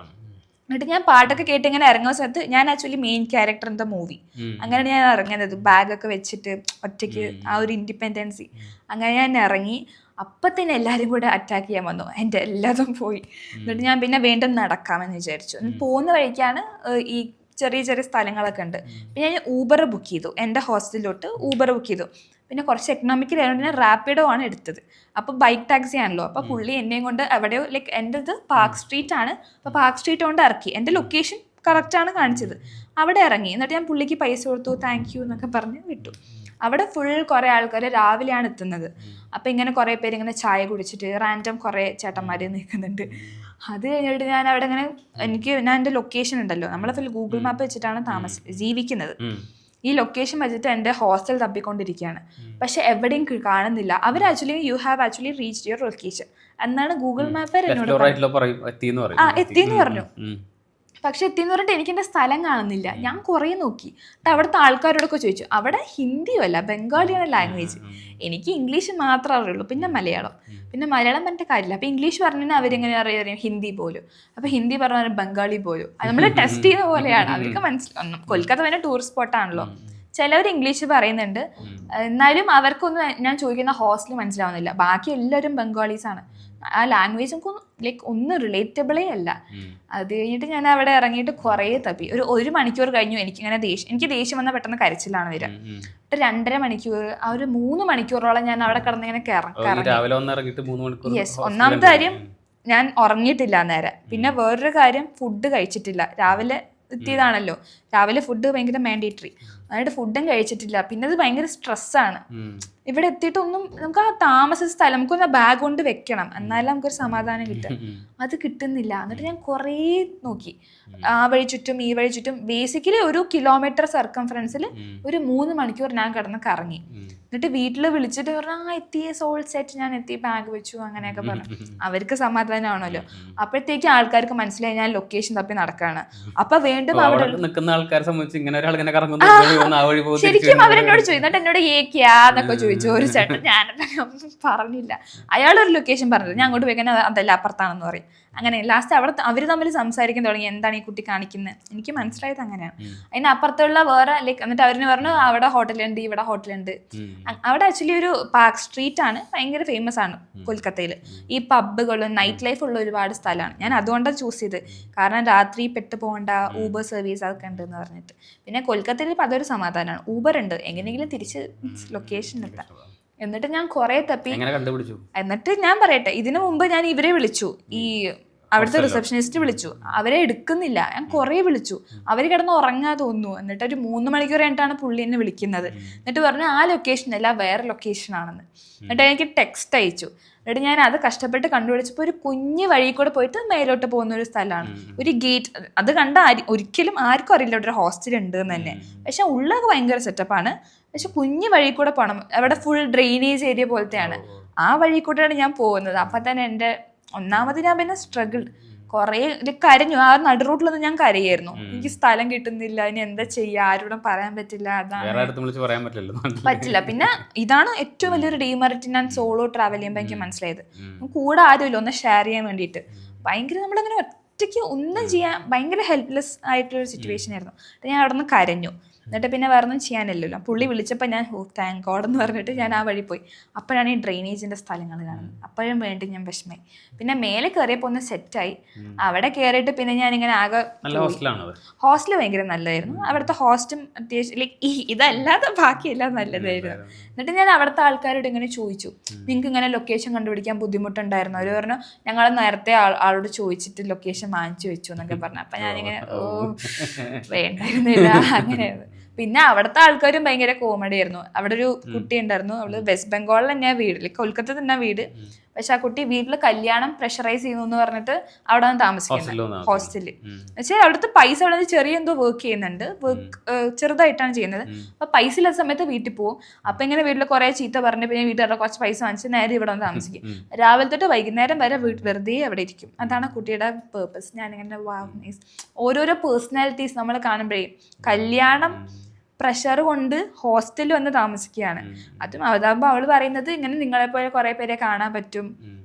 അവർക്കൊക്കെ പിന്നെ കംപ്ലീറ്റ് ഇംഗ്ലീഷ് അറിയാം. അപ്പം നമുക്ക് ഭയങ്കര കമ്മ്യൂണിക്കേഷൻ ഭയങ്കര ഈസി ആയി. ഹോസ്റ്റലിൽ പിന്നെ ഓണറിനെ പരിചയപ്പെട്ടു. അപ്പോൾ ഓണർ ചേട്ടൻ ഭയങ്കര നൈസ് ആയിരുന്നു. പുള്ളിക്ക് ഇംഗ്ലീഷൊക്കെ അറിയാം. എന്നോട് പറഞ്ഞു കുറേ സ്ഥലത്ത് ഹോസ്റ്റലുണ്ട്, എനിക്കിങ്ങനെ ഭയങ്കര ഇഷ്ടമാണ് കേരള, ഈ ഒറ്റയ്ക്ക് ട്രാവൽ ചെയ്യുന്ന ആൾക്കാരെ ഭയങ്കര ഇഷ്ടമാണ്. ഭയങ്കര കണക്ട് ആയി നമ്മൾ കുറേ സംസാരിച്ചു. പിന്നെ ജമ്മു കാശ്മീരിൽ ഒരു കുട്ടി ഉണ്ടായിരുന്നു. അപ്പോൾ കുട്ടി അവിടെ വന്നിട്ട് ഇങ്ങനെ ട്രാവൽ ചെയ്യാൻ വേണ്ടി വന്നായിരുന്നു. അങ്ങനെ ഒരു 3-4 പേരെയും കണ്ടു. കുറച്ച് പേര് ലൈക്ക് അവിടെ വന്നിട്ട് പീസായിട്ട് ഇരിക്കാൻ വേണ്ടി വന്നവരുണ്ട് കൊൽക്കത്തയിൽ. ഓരോരുത്തരുടെ ഓരോ പേഴ്സ്പെക്റ്റീവ്സ്. അങ്ങനെ വന്നിട്ട് കൊൽക്കത്തയിൽ ഞാൻ ആക്ച്വലി ഇങ്ങനെ വിഷമിച്ചിരുന്നപ്പോൾ മറ്റേ കുട്ടി മോട്ടിവേറ്റ് ചെയ്തു, ഇങ്ങനെ കൊൽക്കത്ത പോകും, നീ ഇങ്ങനെ വിഷമിക്കണ്ടെന്നൊക്കെ പറഞ്ഞ് നേരെ ഞാൻ ഇറങ്ങി. അത് കഴിഞ്ഞിട്ട് കൊൽക്കത്തയിൽ കാണാൻ പറ്റുന്ന എല്ലാ സ്പോർട്സും ഞാൻ കണ്ടു. അതിൽ ഏറ്റവും ഭംഗിയായിട്ട് എനിക്ക് തോന്നി ഈ യെല്ലോ ടാക്സിയും. അവിടുത്തെ ബസ് എന്ന് പറയുന്നത് ബ്ലൂ കളർ, ലൈക്ക് ഞാൻ കണ്ട എൻ്റെ മനസ്സിലെപ്പോൾ ഉള്ള ഒരു ബസ് ബ്ലൂ ആണ്. അതിലിങ്ങനെ ബംഗാളി ലാംഗ്വേജിലാണ് എഴുതിയിരിക്കുന്നത്. പിന്നെ അതിൽ കുറേ ഇങ്ങനെ റെഡിഷ് ആൻഡ് യെല്ലോയിഷ് ഡിസൈൻസ്, നല്ല ഭംഗി അവിടുത്തെ ബസ് കാണാൻ. ആസ് സച്ച് ആ ഒരു സ്ട്രീറ്റ് കാണാൻ തന്നെ ഭയങ്കര നല്ല ഭംഗിയാണ്. യെല്ലോ കളർ ടാക്സി ഇങ്ങോട്ട് ഓടുന്നു, മറ്റേ ബസ് ഇങ്ങോട്ട് ഓടുന്നു. അവിടുത്തെ ബിൽഡിങ്സ് ഭയങ്കര ബ്രിട്ടീഷ് ബിൽഡിങ്സ് ആണ്. സോ അത് കാണാൻ നല്ല ഭംഗിയുണ്ട്. പിന്നെ വിക്ടോറിയ പാലസിൽ പോയി, അങ്ങനെ പോയി. പിന്നെ എനിക്ക് ഏറ്റവും ഇഷ്ടമായത് ഹൗറ ബ്രിഡ്ജ് തന്നെയാണ്. അതിൻ്റെ അടി ഫുൾ നമുക്കറിയാവുന്ന പോലെ മൊത്തം വൃത്തികേടാണെങ്കിലും എനിക്ക് ഭയങ്കര ഇഷ്ടമായിരുന്നു ഹൗറ ബ്രിഡ്ജാണ്. അവിടെ നിന്ന് ഫെറി റൈഡൊക്കെ എടുത്തിട്ടുണ്ടായിരുന്നു. പിന്നെ ഗട്ടുകൾ ഉണ്ടായിരുന്നു, നമ്മൾ സിനിമയിലൊക്കെ കാണൂലേ ഈ പീക്കു മൂവി, അതൊക്കെ കണ്ടിട്ടാണ് കൊൽക്കത്തയിൽ പോകുന്നത്. എന്നിട്ട് പോകുമ്പോൾ അതേ നമ്മൾ സിനിമയിൽ കണ്ട കാര്യം യെസ് നേരിട്ട് കാണുമ്പോൾ നമുക്കിങ്ങനെ ശരിക്കും വിചാരിക്കും ഇത് റിയൽ ആണോ. അപ്പം ഞാൻ ഓൾറെഡി കൊൽക്കത്ത സിനിമയിൽ കണ്ട് ഒന്ന് പഠിച്ചിട്ടാണ് അങ്ങോട്ട് പോകുന്നത്, എങ്ങനെ ഉണ്ടാവും എന്നൊക്കെ പറഞ്ഞിട്ട്. പിന്നെ അവിടെ പോയിട്ട് താഴെ ഫ്ലവർ മാർക്കറ്റ് ഉണ്ടായിരുന്നു. അപ്പോൾ രാവിലെ തന്നെ ഫ്ലവർ മാർക്കറ്റിൽ പോയി കുറേ ഫോട്ടോസൊക്കെ എടുത്തു. എനിക്ക് ഭയങ്കര ഇഷ്ടമാണ് ഇങ്ങനെ ഫ്ലവേഴ്സ്, അങ്ങനെ നല്ല ഫോട്ടോസൊക്കെ എടുത്തു. പിന്നെ രണ്ടാമത്തെ ദിവസം എന്ന് പറയുമ്പോൾ അവിടെ എനിക്ക് ആക്ച്വലി കൊൽക്കത്ത ഞാൻ പോയിട്ട് എല്ലാവരോടും ചോദിച്ച ക്വസ്റ്റ്യൻ ഉണ്ട്, നിനക്ക് എങ്ങനെ, ഞാൻ കുറേ ഫോട്ടോസ് എടുത്തിട്ടുണ്ട്, ഒറ്റയ്ക്ക് ട്രാവൽ ചെയ്തിട്ട് എങ്ങനെ ഇത്രയും ഫോട്ടോസ് കിട്ടുന്നത്. ബേസിക്കലി ഞാൻ ചിലരോട് ചോദിക്കും, നമുക്കിങ്ങനെ തോന്നുമല്ലോ ഓക്കെ കുഴപ്പമില്ല. അല്ലെങ്കിൽ നമ്മുടെ ഫോണും കൊണ്ട് ഓടിക്കഴിഞ്ഞാലും പിന്നെ ഒന്നാമത് കൊൽക്കത്ത ഭയങ്കര മോഷ്ടാവുള്ള സ്ഥലമാണെന്ന് പറഞ്ഞത്. അപ്പം ഞാൻ ഫസ്റ്റ് ഡേ ഞാൻ 2 മലയാളീസിനെ പരിചയപ്പെട്ടു. ഞാൻ പിന്നെ അവരുടെ കൂടെ അങ്ങ് കൂടി, അവരെനിക്ക് ഫോട്ടോസ് എടുത്തു തന്നു. നമ്മൾ പിന്നെ ഒരുമിച്ച് ഫുഡ് കഴിച്ചു. അങ്ങനെ കുറേ കൊൽക്കത്ത ഒത്തന്റിക് മറ്റേ ഏസ്തറ്റിക് സാധനങ്ങളൊക്കെ ചെയ്തു. പിന്നെ ട്രാമിൽ കയറി. ട്രാമാണെങ്കിൽ ഭയങ്കര മെല്ലെയാണ് ഓടുന്നത്. അപ്പം തന്നെ നമുക്ക് തോന്നും മറ്റേ ഈ റോഡിൽ കൂടെ വരുന്ന വണ്ടി നമ്മൾ ഇടിച്ചു കൊല്ലും, അത്രയും മെല്ലെയാണ് പോകുന്നത്, ഇങ്ങനെ എഴഞ്ഞ് എഴഞ്ഞ് എഴഞ്ഞ്. അങ്ങനെയാണ് കൊൽക്കത്ത ട്രാംസ് പോകുന്നത്. പിന്നെ അതിൻ്റെ കൂടെ കുതിര ഓടുന്നുണ്ട്. ട്രാം ഇപ്പം നിർത്തിയത് ഭയങ്കര ഡിസപ്പോയിന്റഡ് ആണ്. എനിക്ക് ഭാഗ്യമുണ്ട്, ഞാൻ അപ്പം പോയതുകൊണ്ട്. അതാണ് ഞാൻ വിചാരിക്കുന്നത് ഈ ഭാവിയിൽ എന്തൊക്കെ നിർത്തും തമ്മിലറിയാം. നമ്മൾ നേരത്തെ പോയി കഴിഞ്ഞാൽ അത്രയും നല്ലതായിരിക്കും. എന്നിട്ട് ഞാൻ വീട്ടിലിതൊക്കെ എന്നിട്ട് ഞാൻ പറയായിരുന്നു, അന്ന് പോയതുകൊണ്ട് ആ ഭാഗ്യം കിട്ടി, ഇനിയിപ്പം നിങ്ങളെ പോയി കഴിഞ്ഞാൽ നിങ്ങൾ എന്ത് ചെയ്യും, അതൊന്നും ചെയ്യാൻ പറ്റില്ലല്ലോ. കൊൽക്കത്ത ട്രാംസ് ഭയങ്കര ലൈക്ക് അത് ഭയങ്കര ലെജൻഡറി ആണല്ലോ. കൊൽക്കത്ത എന്ന് ഓർക്കുമ്പോൾ ആൾക്കാർ യെല്ലോ ടാക്സി ഇപ്പം നിർത്തുന്നു എന്നൊക്കെ പറയുന്നുണ്ട്, എന്താണെന്നൊന്നും അറിയില്ല. പിന്നെ ട്രാംസ് കയറി, അങ്ങനെ ഭയങ്കര നല്ല ഫോട്ടോസ് ഇങ്ങനെ എടുത്തു. ട്രാംസിന്റെ ഫോട്ടോ എടുത്തു ഞാൻ, അതിൽ കയറി നിന്നു. കുറേ പേര് ട്രാംസ് എനിക്കൊന്ന് അധികം അവിടുത്തെ ആൾക്കാർ ഇപ്പം യൂസ് ചെയ്യാറില്ല, ടൂറിസ്റ്റുകളാണ്. റേറ്റ് കുറവാണ്, പക്ഷെ ഇത്രയും സ്ലോ ആണ്. ആ സമയം കൊണ്ട് നമുക്ക് ബസ്സിൽ പോയി കഴിഞ്ഞാൽ നേരത്തെ എത്തും. ടൂറിസ്റ്റുകളാണ് എല്ലാവരും ഉണ്ടായിരുന്നത്. അപ്പം നോക്കിയപ്പോൾ ഒരു കുഞ്ഞു കുട്ടി ഇങ്ങനെ ട്രാം ഇങ്ങനെ ആസ്വദിക്കുന്നു, ഞാനിങ്ങനെ നോക്കുന്നു, ബാക്കിയുള്ള എല്ലാവരും നോക്കുന്നു. ട്രാം അങ്ങനെ ഒരു പേർപ്പസിനാണെന്ന് എനിക്കിങ്ങനെ തോന്നിയിട്ടുണ്ടായിരുന്നു. പിന്നെ ഞാൻ അടുത്ത ദിവസം രാവിലെ നേരത്തെ എണീറ്റിട്ട് ഒരു ജെയിൻ ടെമ്പിൾ ഉണ്ട്, നമ്മൾ ഗൂഗിൾ മാപ്പിൽ നോക്കിയിട്ടാണല്ലോ പോകുന്നത്, places to visit in Kolkata. ഭയങ്കര നല്ല ജെയിൻ ടെമ്പിൾ, നല്ല ഭയങ്കര ഇൻഫ്രാസ്ട്രക്ചർ. അവിടെ നടന്നിട്ട് 2 കിലോമീറ്റർ നടന്നിട്ട് അങ്ങോട്ട് പോകുന്നത്. ഒരു ബസ് സ്റ്റോപ്പിൽ 2. അവർ പറഞ്ഞു ഹിന്ദു ആണ്, കേറ്റില്ല എന്ന് പറഞ്ഞു. അവിടെയായിരുന്നു ഞാൻ വീണ്ടും കഷ്ടമാണ് എന്നാലോചിച്ച് ഞാനപ്പോൾ ഒരു ജെയിൻ ടെമ്പിളിന്റെ ഫോട്ടോ എടുത്ത് തിരിച്ച് നടന്നു. നമുക്കിനെ പറഞ്ഞ് ചെയ്യാനൊന്നും പറ്റില്ലല്ലോ. അവിടെ സെക്യൂരിറ്റി ചേട്ടൻ ഉണ്ടായിരുന്നു, ചേട്ടൻ പറഞ്ഞില്ല കേറ്റില്ല. പിന്നെ ശരി എന്താ പറയുക, കൽക്കത്തയിലും ഇനിയും കുറെ എന്തൊക്കെയുണ്ട്, പക്ഷെ എനിക്ക് എന്തൊക്കെ പറയണം എന്നുള്ളൊരു ഐഡിയ ഇല്ല. കൊള്ളാം. എന്തായാലും ഇതിലൊക്കെ അപ്പുറത്ത് നമ്മളിങ്ങനെ കുറെ ആൾക്കാരെ കാണുന്നു, ഒരു സ്ഥലത്ത് എത്തുന്നു, അവിടുത്തെ കൾച്ചർ ഭക്ഷണം എന്തെങ്കിലും. ഭക്ഷണം കൊൽക്കത്തയിൽ ഞാൻ ബിരിയാണി തന്നെ ട്രൈ ചെയ്തു. പിന്നെ കൂടുതൽ സീ ഫുഡാണ്. ആക്ച്വലി ഇപ്പൊ ഞാൻ കുറെ ട്രാവൽ ചെയ്യുന്നൊരു ആളാണ്. അപ്പൊ ഇങ്ങനെ കുറെ പേര് എന്നോട് ചോദിക്കുന്നുണ്ട് നിനക്ക് പിന്നെ എല്ലാം കംഫർട്ടബിൾ ആണല്ലോ. പക്ഷെ ആക്ച്വലി നമ്മുടെ സാധാരണ ആൾക്കാരെയും വെച്ച് എനിക്ക് കുറെ പ്രശ്നങ്ങളുണ്ട്. ലൈക്ക് എനിക്ക് ട്രാവൽ ചെയ്യുമ്പോൾ ഉറങ്ങാൻ പറ്റില്ല. ആൾക്കാർ ഇങ്ങനെ ബസ് കയറി അപ്പം തന്നെ ഉറങ്ങും. എനിക്ക് അവരോട് ഭയങ്കര അസൂയാണ്. ഞാനിപ്പോൾ എൻ്റെ വീട് പാലക്കാട്, പഠിക്കുന്നത് എറണാകുളം. ഇങ്ങനെ ബസ്സിൻ്റെ ആ ഒരു സമയത്ത് പോലും ഞാൻ ഉറങ്ങാറില്ല. എപ്പോഴും പോയി വരുന്ന സ്ഥലമാണ്. അല്ലെങ്കിൽ ഇപ്പോൾ 2.5 ദിവസം ട്രെയിനിലാണെങ്കിലും ഭയങ്കര കുറച്ച്, ഇപ്പോൾ 48 hours ഞാൻ ട്രെയിനിൽ ഇരിക്കുകയാണെങ്കിൽ ഒരു 10 hours ആയിരിക്കും ഞാൻ ഉറങ്ങുന്നത്. ഓവർനൈറ്റ് ആണെങ്കിൽ ഞാൻ ഹസാരിബാഗ് ടു കൊൽക്കത്ത ഉറങ്ങിയിട്ടില്ല. അങ്ങനെ ഒന്നാമത് ഉറക്കമില്ലാത്ത ഒരാളാണ് ഇത്രയും ട്രാവൽ ചെയ്യുന്നത്. അപ്പോൾ ആൾക്കാരോട് ചോദിച്ചാൽ ഞാൻ പറയും ഞാൻ ഇത്രയും സാക്രിഫൈസ് ചെയ്തിട്ടാണ് പോകുന്നത്. പിന്നെ ഫുഡ് ഞാനിങ്ങനെ സ്പെസിഫിക് ഫുഡേ കഴിക്കുള്ളൂ, എല്ലാ ഫുഡും കഴിക്കില്ല. എന്നുവെച്ചാൽ കിട്ടുന്നത് കഴിക്കില്ല. ഇപ്പോൾ സീ ഫുഡ് ഞാൻ കഴിക്കില്ല, മീനിൻ്റെ ഐറ്റംസ് ഒന്നും കഴിക്കില്ല, അല്ലെങ്കിൽ എല്ലാ നോൺ വെജും കഴിക്കില്ല. കുറച്ച് നോൺ വെജ് ഞാൻ കഴിക്കാറുള്ളൂ.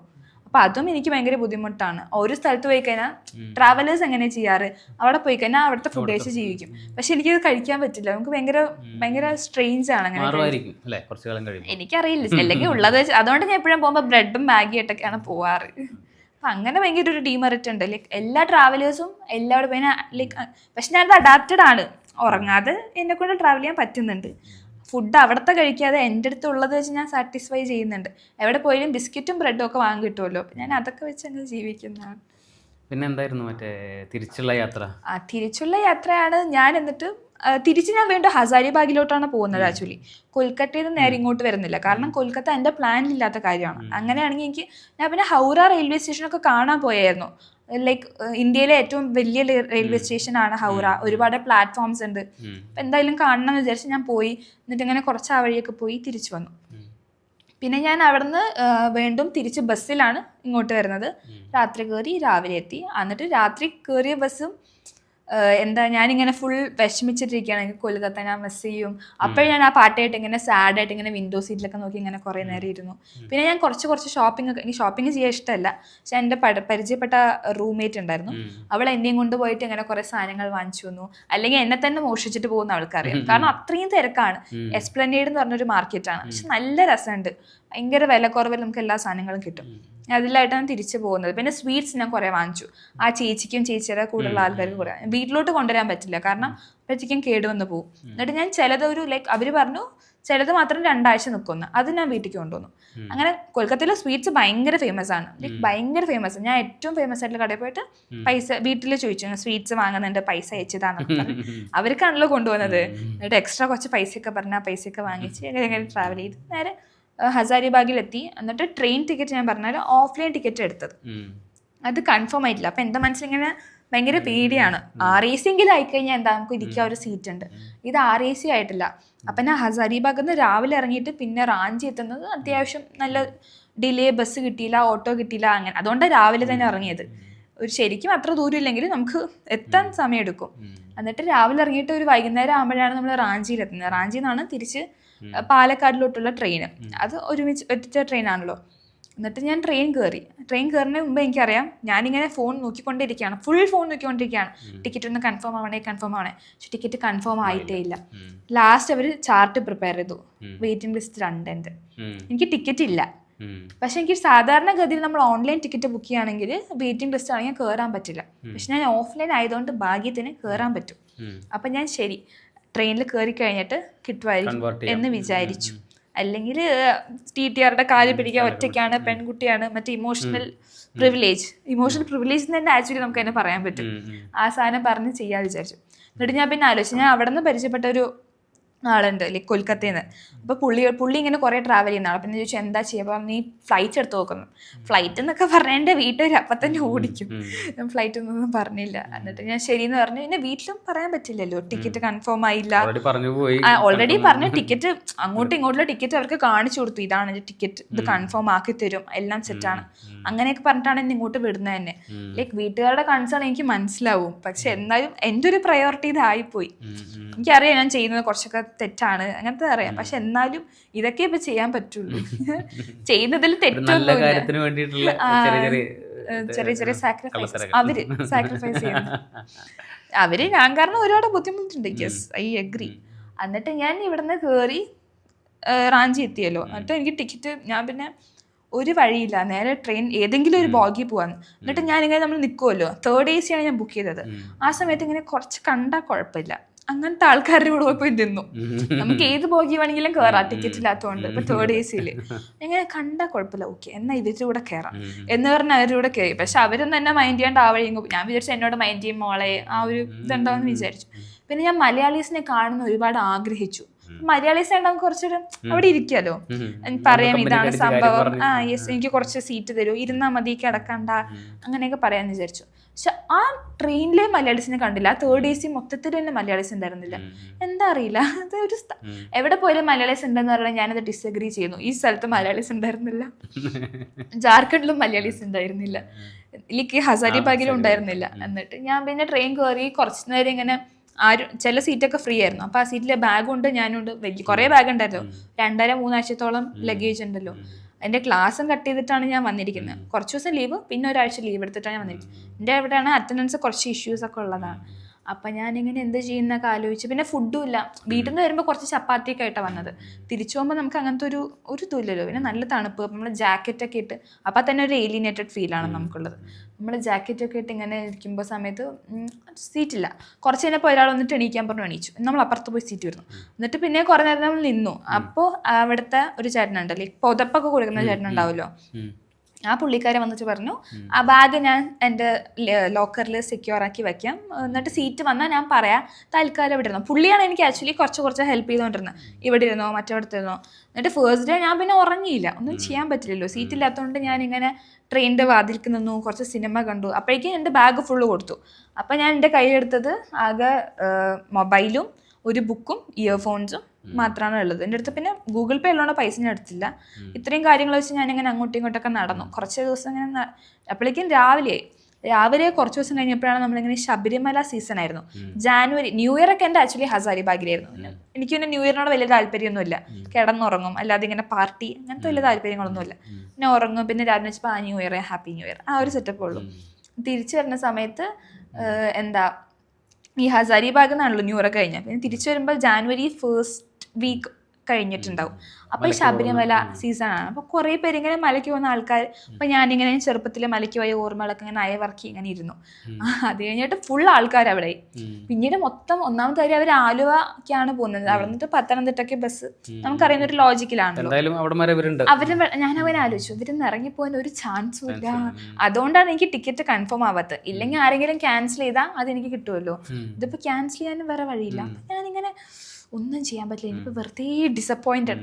വീട്ടിൽ പറഞ്ഞു ബർത്ത് കിട്ടിയോ? യെസ്. ഏത് ബർത്താ? Upper berth. ഓക്കെ. ഫുഡ് കഴിച്ചോ? യെസ്. എന്ത് കഴിച്ചു? റൊട്ടി. ശരി. രാവിലെയോ? ബ്രെഡ്. എല്ലാ നേരവും വിളിക്കും. എന്നിട്ട് ഞാൻ എൻ്റെ പ്രോഗ്രസ് എല്ലാം വീട്ടിൽ അറിയിക്കണമല്ലോ. ഇവിടെ നമ്മളിങ്ങനെ കരഞ്ഞോണ്ടാ പറയുന്നത്. ഏത് ബർത്തിലാ? അപ്പർ ബർത്തില്. ഉറങ്ങിയില്ലേ? യെസ്. തറയിരുന്നിട്ട് പോലും ഇല്ല, നിന്നിട്ട്. എന്നിട്ട് പിന്നെ അവര് പിന്നെ ഭയങ്കര വിഷമാവില്ലേ? അതുകൊണ്ടാണ് ഞാൻ പറഞ്ഞത്. എന്നിട്ട് ലാസ്റ്റ് ഓക്കെ എന്നൊക്കെ പറഞ്ഞ് ഞാൻ തിരിച്ചിങ്ങനെ കുറേ നേരം നിന്നു. പിന്നെ ഉച്ചയാകുമ്പോൾ എനിക്ക് ഇരിക്കാൻ കുറച്ച് സ്ഥലം കിട്ടി. പക്ഷെ നമുക്ക് ഫുഡ് കഴിക്കാനുള്ളൊരു സ്പേസ് ഇല്ല. ഇപ്പം നമ്മൾ ഓർഡർ ചെയ്യുകയാണെങ്കിലും അല്ലെങ്കിൽ അവിടെ നിന്ന് വാങ്ങുകയാണെങ്കിലും എവിടെ ഇരുന്ന് കഴിക്കണ്ടേ? ഇരിക്കാനുള്ളൊരു സ്ഥലമില്ല. ഇരുന്ന് കഴിക്കാൻ അപ്പോഴത്തേക്കും നമ്മളെ ആരെങ്കിലും വിളിച്ചിട്ട് എണീപ്പിക്കും. ഉറപ്പാണല്ലോ. നമ്മൾ ഒരു സ്റ്റേഷൻ അടുത്ത സ്റ്റേഷൻ എത്തുമ്പോഴേക്കും ആരെങ്കിലും വന്നിട്ട് എണീക്കുക എന്ന് പറഞ്ഞാൽ നമ്മൾ എണീച്ച് കൊടുക്കണം. അങ്ങനെ കുറച്ച് നേരം എനിക്ക് സ്ഥലം കിട്ടി. ആ പുതപ്പുള്ള ചേട്ടൻ പറഞ്ഞു ഒരു 2 മണിക്കൂറത്തേക്കുള്ള സ്ഥലത്തുണ്ട്. അപ്പോൾ കിടന്നു. ഞാൻ അപ്പോൾ തന്നെ കുറച്ച് നേരം കിടന്ന് ഉറങ്ങി. എന്നിട്ട് ഞാൻ ഉറങ്ങി മീൻസ് ഭയങ്കര ഡീപ്പ് സ്ലീപ്പ് ഒന്നുമില്ല. ആ ഒരു ദിവസം ഉറങ്ങാത്തതിൻ്റെ ഒരു ക്ഷീണം ചെറുതായിട്ട് ഇങ്ങനെ മാറി. അപ്പോഴേക്കും വേറൊരാളൊന്നും എണീക്കാൻ പറഞ്ഞു. അങ്ങനെ ആ ദിവസം കഴിഞ്ഞു. പിന്നെ അടുത്ത ദിവസം ആകുമ്പോഴേക്കും ഈ വൈകുന്നേരങ്ങളായപ്പോൾ ഈ സ്വാമിമാര് ആക്ച്വലി പൂജ തുടങ്ങി. ശബരിമലയ്ക്ക് പോവാണല്ലോ അവര്, അത് നമ്മൾ മറക്കാൻ പാടില്ല. അപ്പൊ പൂജ തുടങ്ങി. പിന്നെ മറ്റേ മണിയടി, ശരണം വിളി, പിന്നെ കർപ്പൂരം കണ്ട് എല്ലാരെയും കാണിക്കുക. AC ബർത്താണ്. AC ബർത്തിലാണ് ഇതൊക്കെ കാണിക്കുന്നത്. അതിനെ അതിന് ഇത് മറ്റേ കുളി. അവര് ബാത്റൂമിൽ കുളിച്ച വെള്ളം ഫുൾ AC കോച്ചിനകത്താണ് വരുന്നത്. അവര് കുളി നന. ഞാൻ ശരിക്കും അതാ വിചാരിച്ചു, താഴെ കിടക്കായിരുന്നു. അപ്പോഴാണ് വെള്ളം ഒഴുകി വരുന്നു. AC കോച്ചിന്റെ അവസ്ഥ ഇതാണ്. അപ്പൊ സ്ലീപ്പർക്ക് എന്താണെന്ന് എനിക്ക് വിശ്വസിക്കാൻ പോലും പറ്റില്ല, വിചാരിക്കാനും പറ്റുന്നില്ല, വിശ്വസിക്കാൻ പറ്റില്ല. കാരണം AC-യുടെ അകത്ത് നമ്മൾ ഇപ്പം ഞാൻ നേരിട്ട് കണ്ടതുകൊണ്ട് ഓക്കെ, അല്ലെങ്കിൽ ഇന്ത്യൻ റെയിൽവേ വെരി ഡെവലപ്ഡ് എന്നൊക്കെയാണ് ഞാൻ വിചാരിച്ചത്. എന്നിട്ട് AC കോച്ച് കൂടെയാണ് ഈ വെള്ളം വന്നുകൊണ്ടിരിക്കുന്നത്. ഞാനിങ്ങനെ സൂപ്പർ, ഇനിയിപ്പോൾ ഒന്നും ചെയ്യാൻ പറ്റില്ല. എന്നിട്ട് ഞാൻ എന്ത് ചെയ്യും, ഇവരൊക്കെ ഇങ്ങനെ ശരണം വിളിക്കാൻ വേണ്ടി എണീറ്റല്ലോ. അപ്പം ഞാൻ അവിടെ ഇരുന്നു അവരുടെ സീറ്റിൽ.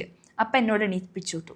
ഇരിക്കാൻ പോലും സമ്മതിച്ചില്ല. ഞാനപ്പം ഓക്കെ ശരി എന്ന് പറഞ്ഞിട്ട് ഞാൻ എണീച്ചു. എന്നിട്ട് വീണ്ടും ഞാൻ ഇങ്ങനെ അങ്ങോട്ടും ഇങ്ങോട്ടും തേരാപ്പാര നടന്നു, എന്തൊക്കെയോ വെച്ചാൽ. പക്ഷെ വൈകുന്നേരം ആയപ്പോഴേക്കും എനിക്ക് കരച്ചിൽ വന്നു തുടങ്ങി. നമുക്ക് ഫുഡില്ല.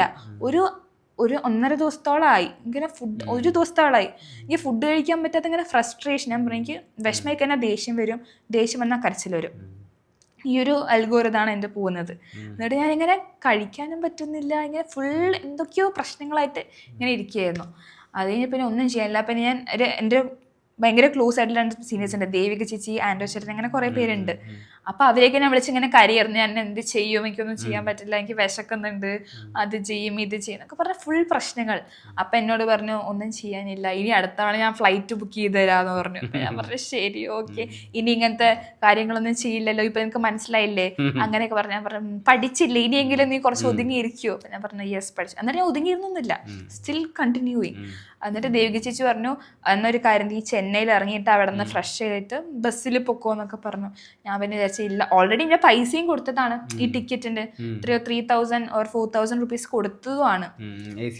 AC ആണ്. പിന്നെ നമുക്ക് റീഫണ്ടും കിട്ടില്ല. അപ്പൊ ട്രെയിനിൽ വന്നേ പറ്റുള്ളൂ. നമ്മൾ കുറച്ചധികം എക്കണോമിക്കലായതുകൊണ്ട്. അങ്ങനെ ഇന്ത്യൻ റെയിൽവേസ് ഞാൻ കാരണം ലാഭം ഉണ്ടാവേണ്ട എന്ന് വിചാരിച്ചിട്ടാണ് ഞാൻ ചെയ്യുന്നത്. 2 ദിവസം. 2-ാം ദിവസം ഞാൻ അങ്ങ് തറയെ കിടന്നു. കാരണം അത്രയും ഇനി ഞാൻ തലചുറ്റി വീഴും, അല്ലെങ്കിൽ വല്ല ആംബുലൻസ് ഒക്കെ വരേണ്ടി വരും ആന്ധ്രാപ്രദേശിലോട്ടൊക്കെ. ഞാനങ്ങ് കിടന്നു തറയില്. അപ്പൊ അവിടുത്തെ കുറച്ച് നല്ലവരായ മനുഷ്യർ, അപ്പോഴേക്കും ബ്ലാക്ക് ആയി, മൊത്തം ബ്ലാക്ക്. ഫുൾ ശബരിമലക്കാർ. അപ്പോൾ 2-3 ഒരുങ്ങൾ കളർ ഡ്രസ്. അതിൽ ആരോ ഒരാൾ, എനിക്ക് ആരൊന്നും ഓർമ്മയില്ല, ഇങ്ങനെ ഒരു പുതപ്പ് ഓഫർ ചെയ്തു. ഞാനപ്പോൾ ഇങ്ങനെ താങ്ക് യു എന്നിട്ട് പുതപ്പ് വിരിച്ചിട്ട് അങ്ങ് കിടന്നു. അപ്പോഴേക്കും വേറൊരു ചേട്ടൻ ഒരു പാനി അവരുടെ നെഹി, അപ്പോഴേക്കും അവർക്ക് എന്നെ മനസ്സിലായി പാവം കുട്ടീന്ന്. അപ്പോഴാണ് അവരുടെ മനസ്സിൽ തോന്നുന്നത്. അപ്പോൾ പാനി എന്ന് പറഞ്ഞു, ഞാൻ നെഹി. ഞാൻ പിന്നെ ഗുഡ് ഡേ ബിസ്ക്കറ്റ് ഒക്കെ വാങ്ങിച്ചു, കുറച്ചു നേരം കഴിച്ച് അങ്ങനെയൊക്കെ. പിന്നെയാണ് ഞാൻ ട്രെയിൻ ഒരു 6-7 മണിക്കൂർ ലേറ്റ്. അതാണ് അടുത്തൊരു ട്വിസ്റ്റ്. പിന്നെ ട്രെയിൻ എന്തായാലും ലേറ്റ് ആവുമെങ്കിലും ഞാൻ ആക്ച്വലി വിചാരിച്ചത് നേരെ എറണാകുളത്ത് പോയിട്ട് അവിടെ നിന്ന് ഫുഡ് ലൈക്ക് കോളേജിൽ പോയിട്ട് അടുത്ത ദിവസം വീട്ടിലോട്ട് വരാം, നല്ല ഫുഡൊക്കെ കഴിച്ചിട്ട് എന്നൊക്കെ പറഞ്ഞ് വിചാരിച്ചു. പക്ഷെ പാലക്കാട് എത്തിയപ്പോഴേക്കും ഞാൻ വിചാരിച്ചു എന്തായാലും ഇറങ്ങണം. ഇതിൽ വേറൊരു ചെറിയ ട്വിസ്റ്റ് എന്താ അറിയോ, ഈ ലൈക്ക് എൻ്റെ ബാഗ് വെച്ചൊരു ചേട്ടനുണ്ടല്ലോ പുതപ്പൊക്കെ പിടിച്ചത്, ചേട്ടൻ എന്നോട് പൈസ ചോദിച്ചു. ഈ ബാഗ് വെച്ചതിൻ്റെ പൈസ 600 രൂപ ഇങ്ങനെ അങ്ങനെ ചോദിച്ചു, ഹിന്ദിയിലെ ചോദിച്ചു. ഞാൻ പിന്നെ അത് ഗൂഗിൾ ട്രാൻസ് മനസ്സിലായത് 600. ഞാൻ പറഞ്ഞു എൻ്റെ അടുത്ത പൈസ ഒന്നുമല്ല ഇതെല്ലാം കണ്ടിട്ട് ഞാൻ പൈസ വേണോ, എനിക്ക് പൈസ. ഞാൻ പറഞ്ഞു എൻ്റെ അടുത്ത് പൈസ ഇല്ലെന്ന്. പിന്നെ എനിക്ക് പുള്ളിനെ കണ്ടിട്ട് എന്തായാലും ഇത്രയൊക്കെ ഹെൽപ്പ് ചെയ്തല്ലേ, അറ്റ്ലീസ്റ്റ് ബാഗോടെ വെച്ചില്ലേ. പിന്നെ ഒരു പൈസ എൻ്റെ അടുത്ത് ആകണ്ടായിരുന്നു. എൻ്റെ അടുത്ത് പൈസ ഉണ്ടായിരുന്നു 600 രൂപയൊക്കെ എൻ്റെ അടുത്ത് ഒബ്വിയസ്ലി ഉണ്ടായിരുന്നു. കുറച്ച് 200 കൊടുത്തവരെ എൻ്റെ അടുത്ത് ഇത്രേ ഉള്ളൂ എന്ന് പറഞ്ഞു. എന്നിട്ട് ബാക്കി ഞാൻ ഗൂഗിൾ പേയിലാണെന്ന് പറഞ്ഞു. അപ്പം എൻ്റെ അപ്പുറത്തുള്ള ചേട്ടനോട് ഇയാൾ പറഞ്ഞു അവൾ ഗൂഗിൾ പേയിൽ പൈസ അയക്കും, നിങ്ങൾ എനിക്ക് ലിക്വിഡ് തരാം. അയാൾ പറഞ്ഞു വേണ്ട. എന്നോട് ഇങ്ങനെ പറഞ്ഞു. അയാൾ കുറേ ട്രാവൽ ചെയ്യുന്നതാണെന്ന് തോന്നുന്നു. അങ്ങനെ ഒന്നും ചെയ്യണ്ടെന്ന് പറഞ്ഞു. അപ്പം ഞാൻ ശരിയെന്ന് പറഞ്ഞു. എൻ്റെ അടുത്ത് പൈസ. എന്നിട്ട് പുള്ളി എന്തൊക്കെയോ പറഞ്ഞു. ഞാനപ്പോൾ ഇങ്ങനെ ഓ ഷിറ്റ്. ലാസ്റ്റ് എൻ്റെ മനസ്സിൽ അയാളായിരുന്നു ഒരു ദൈവം, ലിറ്ററലി അതായിരുന്നു. ഞാനിങ്ങനെ മനുഷ്യന്മാർ ഇങ്ങനെ തന്നെ. ലൈക്ക് പുള്ളി എന്നെ സഹായിച്ചത് എന്തുകൊണ്ടാണ്, പൈസയ്ക്ക് വേണ്ടി. പുള്ളി പറഞ്ഞു ശരിക്കും ഞാൻ 1000 രൂപയാണ് വാങ്ങാറ്, നീ ഒരു ലേഡീസ് ആയതുകൊണ്ട് ഡിസ്കൗണ്ട് എന്നൊക്കെ പറഞ്ഞു. ഞാനിപ്പോൾ ഇങ്ങനെ എന്തിന്, ബേസിക്കലി ആ ബാഗ് ഏതെങ്കിലും സീറ്റിൻ്റെ അടി വെച്ചാലും മതി, വലിയ പ്രശ്നമില്ല. പിന്നെ പുള്ളി കുറച്ചുകൂടെ സെക്യൂർ ആവട്ടെ എന്ന് പറഞ്ഞിട്ട് അങ്ങനെ വെച്ചാണ് ഞാനപ്പോൾ അവിടെയും ഡിസപ്പോയിൻറ്റഡ് ആയി. പിന്നെ ഞാൻ ഇവിടെ ലൈക്ക് ഒരു സൗത്ത് ഇന്ത്യ എത്തിയപ്പോൾ തന്നെ ഞാൻ പുറത്തേക്ക് ഇരിക്കാൻ തുടങ്ങി. ആ ട്രെയിനിൻ്റെ റോഡിൽ ഗേറ്റില്ലേ, ഡോറിൻ്റെ അവിടെ ഇരിക്കാൻ തുടങ്ങി. പിന്നെ അവിടെ എത്തി ലാസ്റ്റ് കോയമ്പത്തൂർ എത്തിയപ്പോൾ തന്നെ നമുക്കിങ്ങനെ വലിയൊരു റിലീഫായിരുന്നു. ചെന്നൈ കഴിഞ്ഞപ്പോൾ തന്നെ എൻ്റെ ലൈഫിൽ മറ്റേ സാധനമായിരുന്നു പൂക്കൾ. യെസ് ഞാനിപ്പോൾ എത്തും എന്നുള്ള രീതിയിലായിരുന്നു. അങ്ങനെ എത്തി പിന്നെ ഒരു കോയമ്പത്തൂർ ഒരു 3-4 മണിക്കൂർ പിടിച്ചിട്ടു. അപ്പോഴും വിഷമം. ഞാൻ പിന്നെ അമ്മയോട് പറഞ്ഞു അമ്മ പ്ലാറ്റ്ഫോമിലോട്ട് വന്നേ പറ്റൂ, എന്നെ കൊണ്ട് പറ്റില്ല, നല്ല പ്രശ്നമുണ്ട്. അമ്മയ്ക്ക് അറിയാം ട്രാവൽ ചെയ്ത് വരുന്ന, അമ്മയ്ക്ക് ഉറക്കത്തിന്റെ ഇഷ്യൂ അറിയാലോ. ഈ 2 ദിവസം ഞാൻ ആകെ തറയിൽ കിടന്നിട്ട് കുറച്ചു നേരം ഉറങ്ങിയെന്നല്ലാതെ ഒരു ഉറക്കം എനിക്ക് കിട്ടിയിട്ടില്ല. എന്നിട്ട് അമ്മ തിരിച്ച് വീട്ടിൽ പോയി. ഞാൻ ഒരു 2 ദിവസം ഡെഡ്ലി ഉറക്കമായിരുന്നു, ഒന്നും അറിഞ്ഞിട്ടില്ല. അപ്പം ഈ യാത്രകളിൽ എന്തെങ്കിലും മോശം അനുഭവങ്ങൾ ഉണ്ടായിട്ടുണ്ടോ ഈ ആൾക്കാരുടെ അടുത്തുനിന്ന്? അങ്ങനെ ആൾക്കാരുടെ ഇല്ല, ഇതുവരെ അത് ഉണ്ടായിട്ടില്ല. എല്ലാവരും ചോദിക്കുന്ന ക്വസ്റ്റ്യൻ ആണ്, പക്ഷേ ഇല്ല. ഓക്കെ. പിന്നെ ഈ യാത്രകൾ ചെയ്യാൻ പറ്റിയിരുന്നു ഈ ചെറിയ പ്രായത്തിൽ, 20 വയസ്സിൽ ഇങ്ങനെ കുറേ യാത്രകൾ ചെയ്യുന്നു.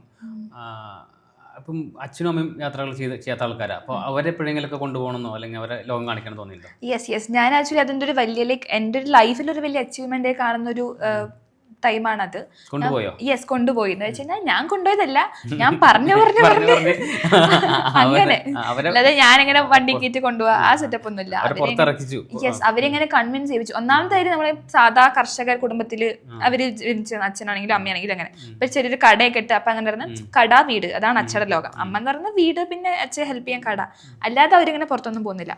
പിന്നെ ഞാൻ അവരോട് ഇങ്ങനെ പറഞ്ഞ് അവരെ ഞാൻ ഇങ്ങനെ ടോർച്ചർ ചെയ്യാൻ പറഞ്ഞു, നേരത്തെ പോലെ തന്നെ ടോർച്ചർ ചെയ്യും. നിങ്ങൾ എന്നെ അങ്ങോട്ടും കൊണ്ടുപോകുന്നില്ല, അറ്റ്ലീസ്റ്റ് ഞാനെങ്കിലും കാണട്ടെ. അവർ പറഞ്ഞു എന്നാ ശരി നിന്നെ ഞാൻ കൊണ്ടുപോകാം എന്ന് പറഞ്ഞിട്ടാണ് അവർ കൊണ്ടുപോകുന്നത്. എന്നിട്ട് ചേച്ചീനോട് പറഞ്ഞ് ഹൈദരാബാദാണ് നമ്മൾ പോയത്.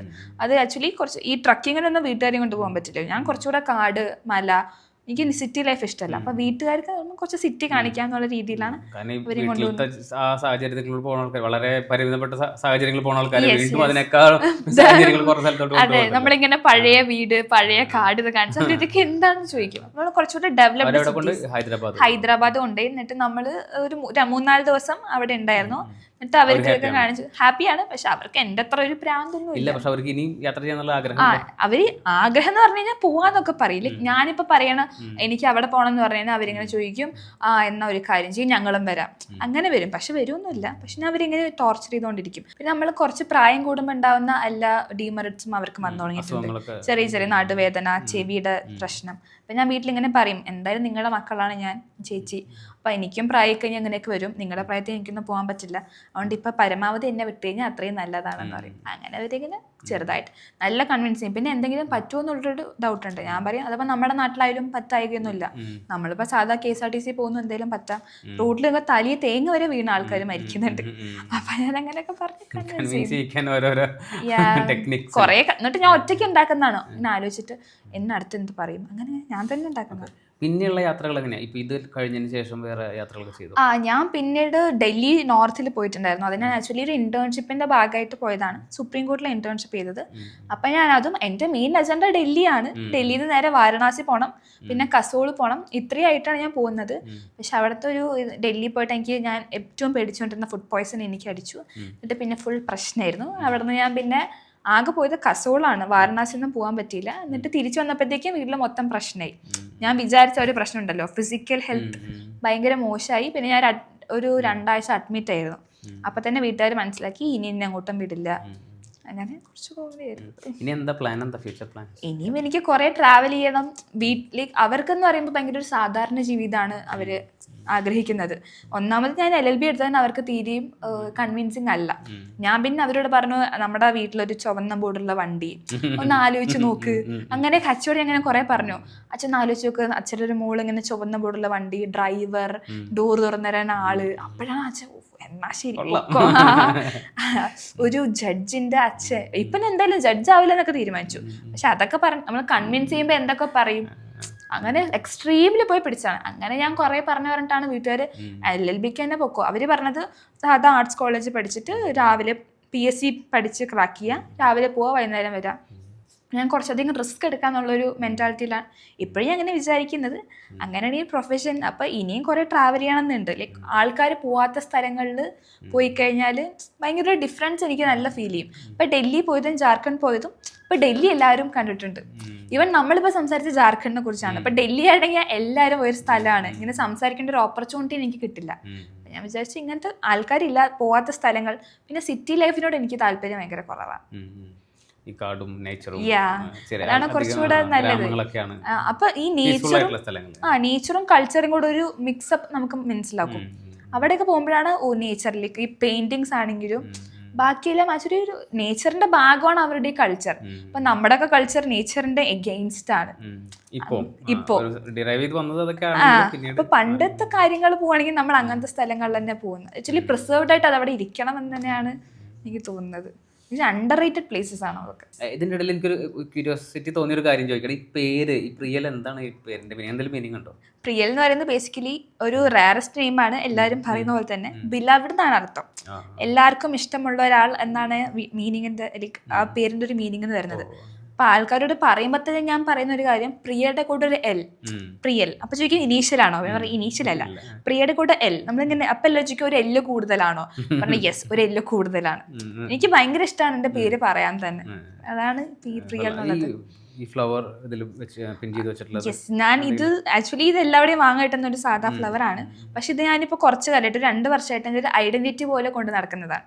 എല്ലാവരോട് ചോദിക്കുമ്പോൾ ഫസ്റ്റ് ടൈം കാണുമ്പോൾ ഡ്രസ്സിലുള്ള വിചാരിക്കും, സെക്കൻഡ് ടൈം കാണുമ്പോൾ ഇത് എന്തോന്ന് വിചാരിക്കും, തേർഡ് ടൈം ആൾക്കാർ കാണുമ്പോൾ എന്നോട് ഇങ്ങനെ ചോദിക്കും. ഈ റാൻഡം ആൾക്കാർ, ഇപ്പൊ എൻ്റെ യൂണിവേഴ്സിറ്റിയാണ്, അപ്പോൾ എന്നെ അറിയാത്ത ആൾക്കാർ തന്നെ ഞാൻ ഒരു 3 ദിവസം മുമ്പ് അവിടെ കണ്ടിട്ടുണ്ടായിരുന്നു. പറഞ്ഞ അതെ, ഈ സൺഫ്ലവർ ആണ് എനിക്ക് ഓർമ്മയുള്ളത് പറയും. ശരിയാണ്. ഞാൻ മീനിങ് എന്ന് പറഞ്ഞാൽ ബേസിക്കലി ഞാൻ പുറത്ത് കാണിക്കുന്ന ഒരു പോസിറ്റീവ് എനർജി. എന്നോട് പേഴ്സണലി കുറച്ച് പേര് പറഞ്ഞിട്ടുണ്ട് ഈ സൺഫ്ലവർ ആകുമ്പോൾ അവർക്ക് ഭയങ്കര സന്തോഷമാണെന്നാണ്. ബേസിക്കലി ഒരു പ്രകാശം. പിന്നെ ചിലരിങ്ങനെ വിഷമിച്ചിരിക്കുമ്പോൾ എന്നെ കണ്ടുതന്നെ പെട്ടെന്ന് പറയും സൺഫ്ലവർ കാണുമ്പോൾ തന്നെ ഒരു സമാധാനം.